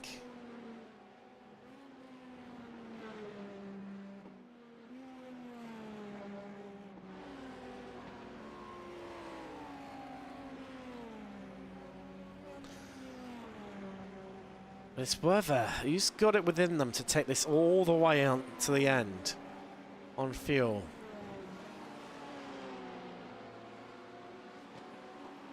That battle that we're concentrating on earlier on at the top of GT3 between the Lord and Bearings. Pro versus Pro-Am. Well, I think that's realistically gone now. 4.3 seconds the gap. It was 3 seconds after the round of pit stops. Bearings losing an additional 1.3 seconds, and he's got a comfortable margin of 20-odd seconds to Cranley Swash, who lies second in Pro-Am. Certainly third in GT3 as a whole. And, well, I don't see that diminishing at this rate. It's whether... Oh, Cullen in. So Cullen is into the pits. The hit stop. With less than 8 minutes left on the clock. Sedgley goes once more, though. Great mileage from these two. Cullen's going to fall down. He's going to fall out of the podium positions. For the first time this season, we're not going to see an effect car in the GCP podium slots.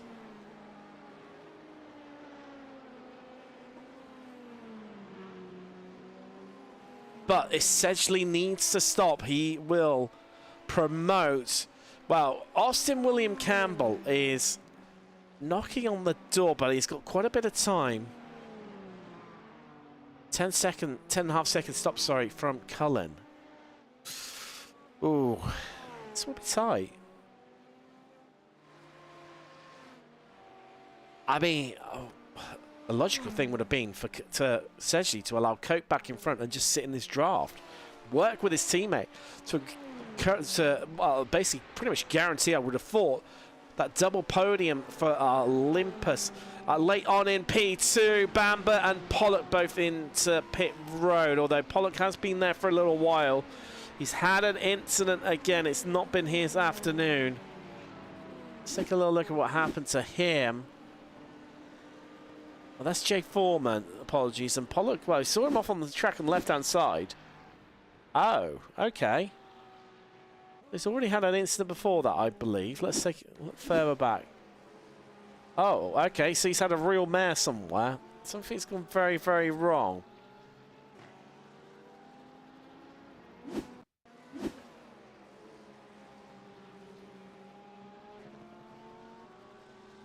Try this one. There's a few off tracks here. Oh, wow. Wow. Oh, okay, so there was another incident happening around him. And around the same time, was it to do with, or was that an effect car? Was that a Bamber coming back on the track, rejoining, that caught him unnerved? No. So Sherwood as well. Oh, okay, right. Ah, so lots happening there. A lot to unpick. Right, it was Sherwood who spooked him.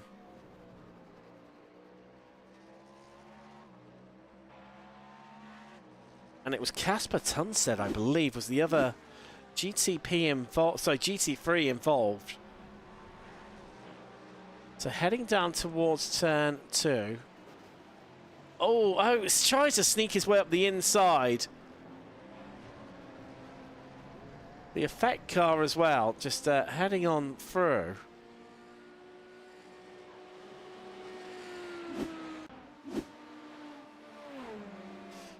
Wow, a lot to unpick there. Very, very late on. 4.5 minutes to go.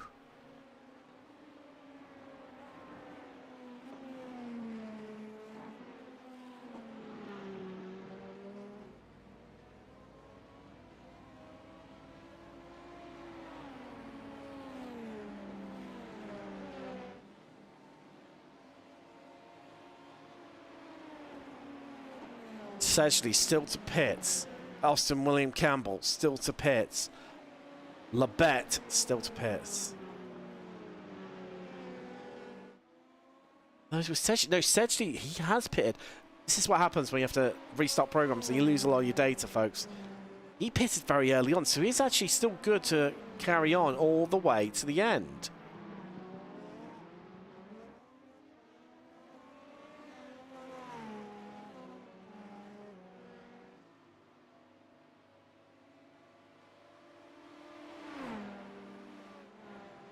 It's really looking like we are done and dusted here.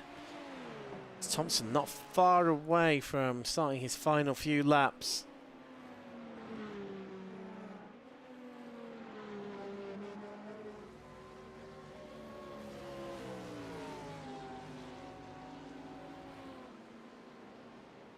Now this could change things all late on. It's second place versus second place in GT3. With the Pro-Am ahead of the Pro, the Mustang Advanced Esports. This is the Porsche DDK by Eagle Speed Academy. Kevin Daniels really closing on this traffic. Sedgley first. Cope the second, the two Olympus cars, as I think that's Simner heading on by. Yes, it is. Your leader in Alan P2. Apparently Swash just, you see the flash of the lights there, demonstrating these prototypes. How happy he is, trying to pick up any bit of draft he can from any of them. He doesn't care right now.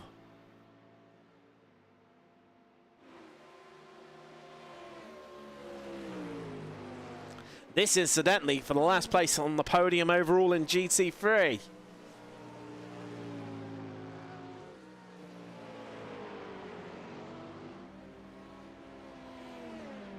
Out, really kicking up the dirt on corner exit there, coming out of whites.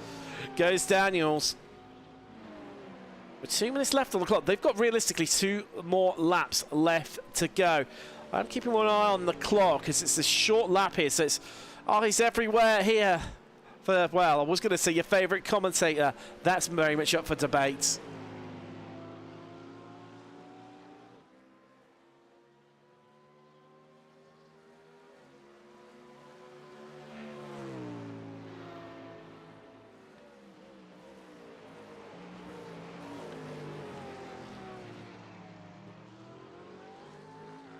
And it really, really is closing Cranley Swash in right now.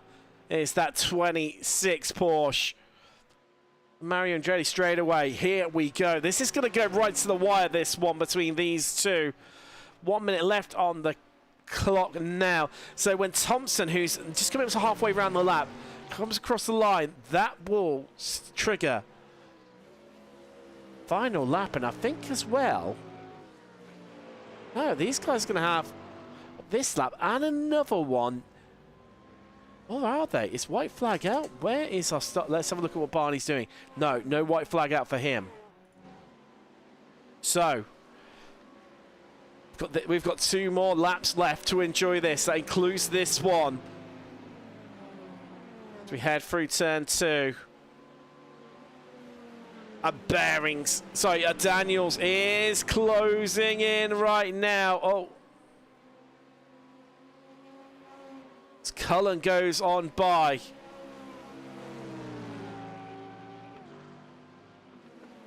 See, Daniels just right on board with him here.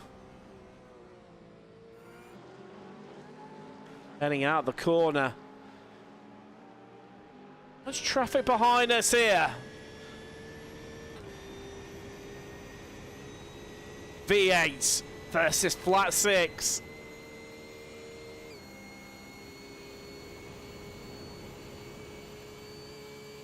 This all comes down to the driver. Who's got it within them? Will it be the Mustang? Will it be the Porsche? Here comes Acklam. Gonna squeeze himself up. He thinks twice about it. White flag in the air. There's one to go. They'll take it here. Here we go, folks. One last roll of the dice left. Acklam, just sit behind them, please, for all of us. We want to see this one come down to the wire, down into 2. No, he splits them. He splits them. And that's going to give a little bit of breathing space there. Oh, and it's twitchy on corner exit for Cranley Swash.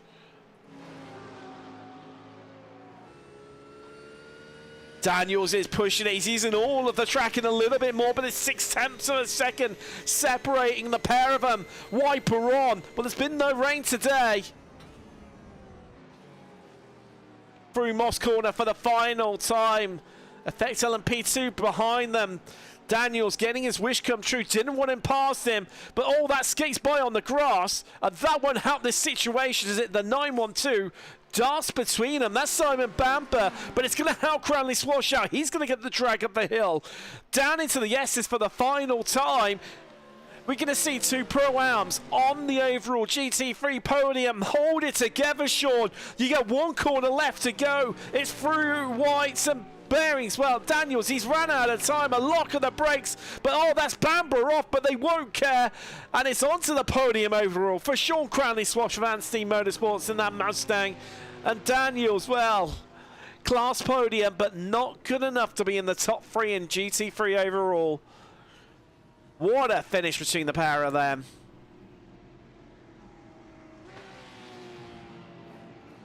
Well, a bit of a meeting and what's going on here?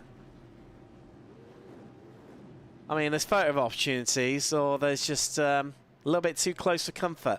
I will let you decide.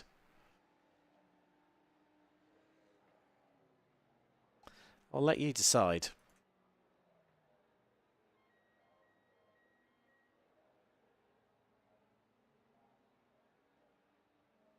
Okay, well, we'll see if we can get you some results.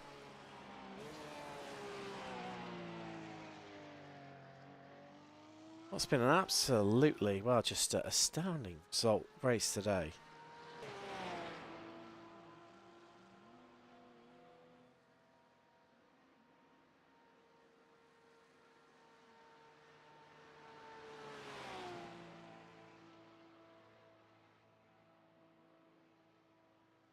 There we go, Patrick Thompson running out your winner. Been a cracking result for the Apex Racing Academy driver, really showcasing his dominance. Olympus, well, they were close early on, but yeah, not a chance in the end against the Dane. Dan Sedgley coming home second with Thomas Cope. Running out that double podium for Olympus. Effect. No cars on the podium, but well, I've made up the next 3 positions of Campbell, Labette, and Cullen.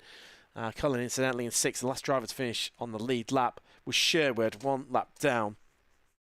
And last of the running GTPs. Richard Simner, well overdue. Congratulations to him and DCW on securing that LMP2 win.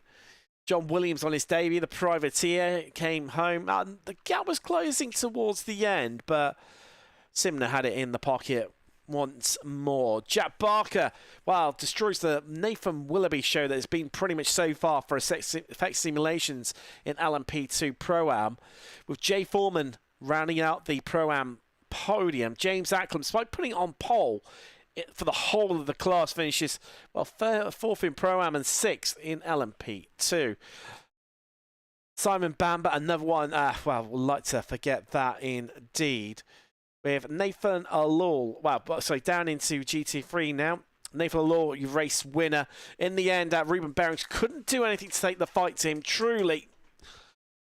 As I've just suddenly remembered, we'll need something on in a minute. Ruben Behrings, second for him. Of what's been, well, what was a great race for him. Absolutely stunning, and, well, could have secured that victory, but it just wasn't quite to be, even so I'm sure it's going to happen that one. Sean Cranley Swash, what a drive right to the end, defended from Daniels. Didn't have to get elbows up too much, but it got close, didn't it? We saw it, and he conquered it to make it a double Pro-Am top 3 in GT3. Kevin Daniels, in the end, had to settle for 2nd in class and 4th overall to move it down through the field. Alan Lever rounds out the Pro-Am podium. Sorry, Casper Tunstead rounds out the Pro podium, while Alan Lever rounds out the top 20 and the Pro-Am podium. Guy Kalau of the Wrong Softwares, 5th in Pro-Am. Ryan Davis is going to be gutted by that one. After, well, it's been all about Tiki Simsport, hasn't it, in GT3? But just wasn't to be, was it, folks? It just wasn't to be for him. That big incident at the start, really not helping situation whatsoever. We're getting into the retirements now. As the Pollock, we lost him. As we leave Alistair all the way back at lap 43. Alan P2 complete 54 laps, gives you some sort of idea there. Aaron McGregor, GTP, one or two GTP retirements. That was back on lap 33. Lap 16 for Danny Hugendorn, who was caught up right at the start, and it was just uphill climb from them. And Josh Wilson, right at the back. This miserable result for him. Right, so let's have a look, see who we've got sat up in chat right now, and we'll gonna need a little bit of magic here. Can't do it quite the usual way, but we're gonna come close to it, because you know that's me, and we make the magic happen. Right, okay, let's get yourself perhaps prepared. Who have we got sat there? Oh, we've got an absolute plethora of people. That's always good to see. Love chatting to you guys, as always, as many of you do. Just having a look across the chat. Metzilai, first I said, nice race, GG. It was bad in the end. Oh, what have been a real eventful race, shall we say the least. Kevin Daniels, we've got you sat. No, we haven't. But we're going to go instead. We're going to go from top to bottom here and make this one work. First off is going to be, we're going to have a little bit of a chat too. Yeah, we're going to do it like this, Tim. Go. There we go.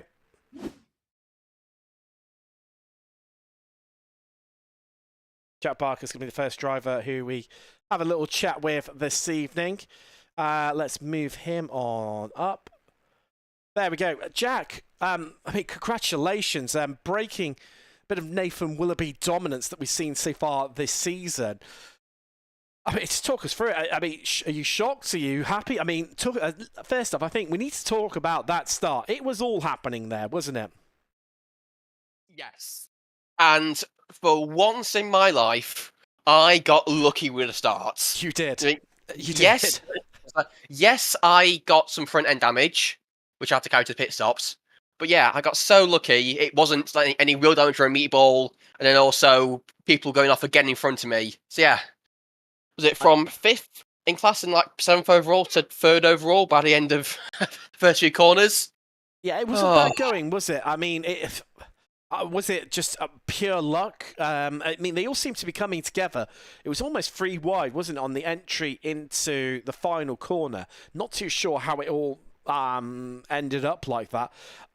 Then, I suppose as well, as you headed on down towards turn 2, to see James Acklam's name just disappear off the timing sheets as he had his incident. I mean, realistically, what an opening lap. I mean, do you think that really then set you up for a great race and gave you a bit of confidence going forward? Or was it a case of just taking it lap by lap and seeing what happened?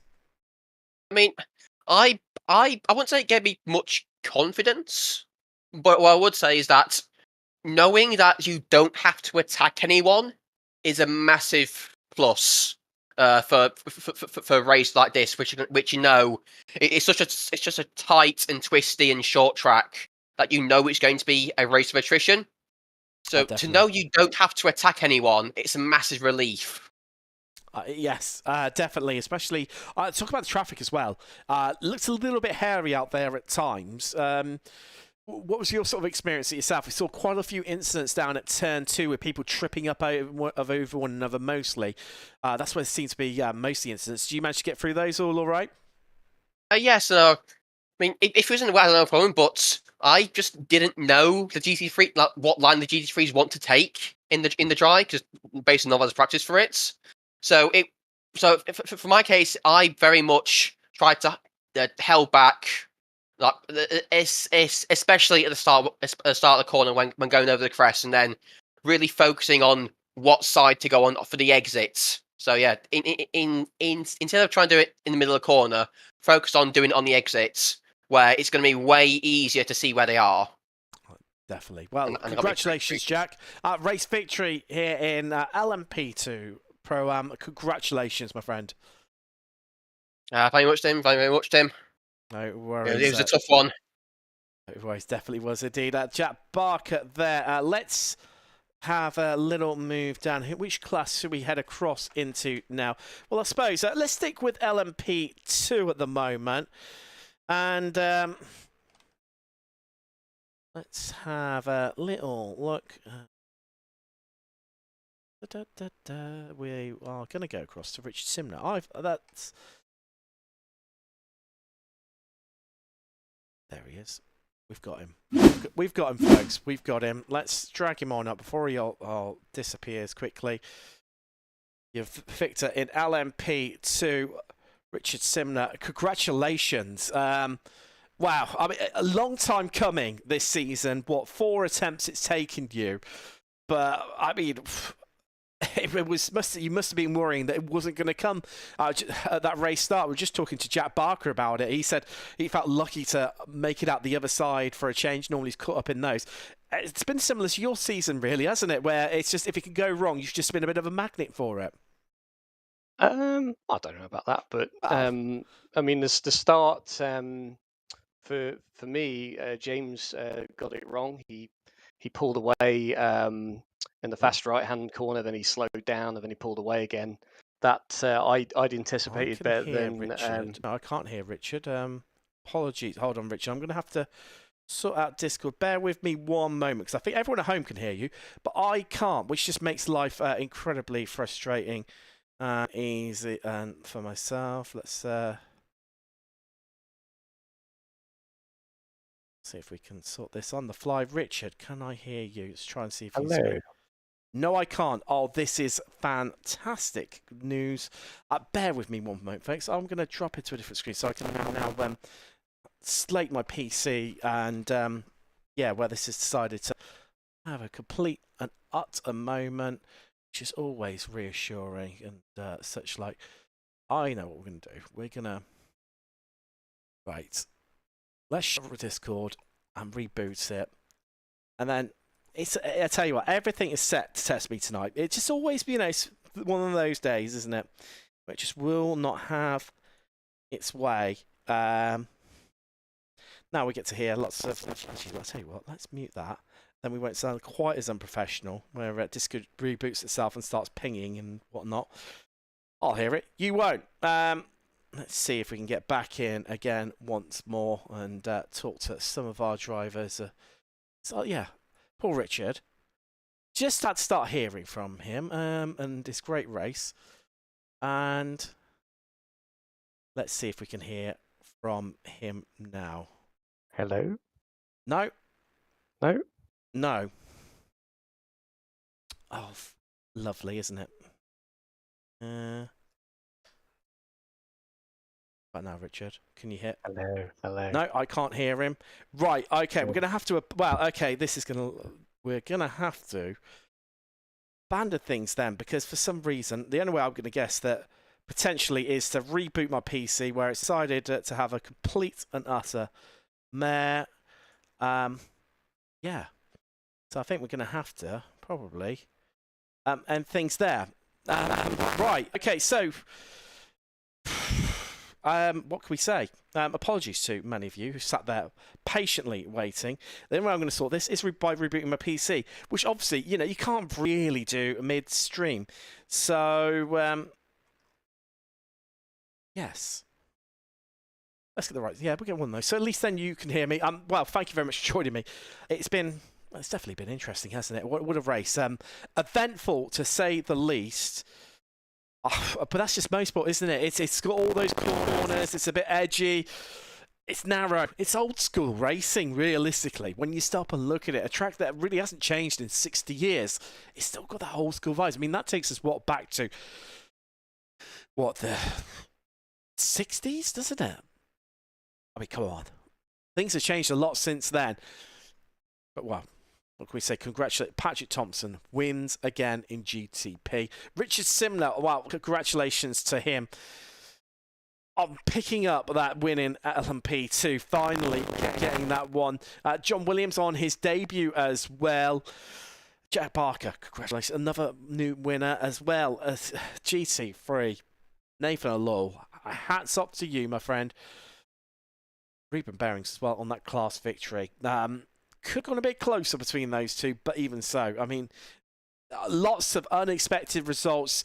The unexpected thing was, having rained all week in officials, guess what? It got a bit cloudy and a bit dark on those horizons, but that was it. There was no rain. We've got so many of our drivers out. Is it going to be more the same? I don't know. You have to tune in a week's time. I will be back. Thank you very much for joining me. I've been Tim Cox. Good night. God bless. Have a good one. Goodbye.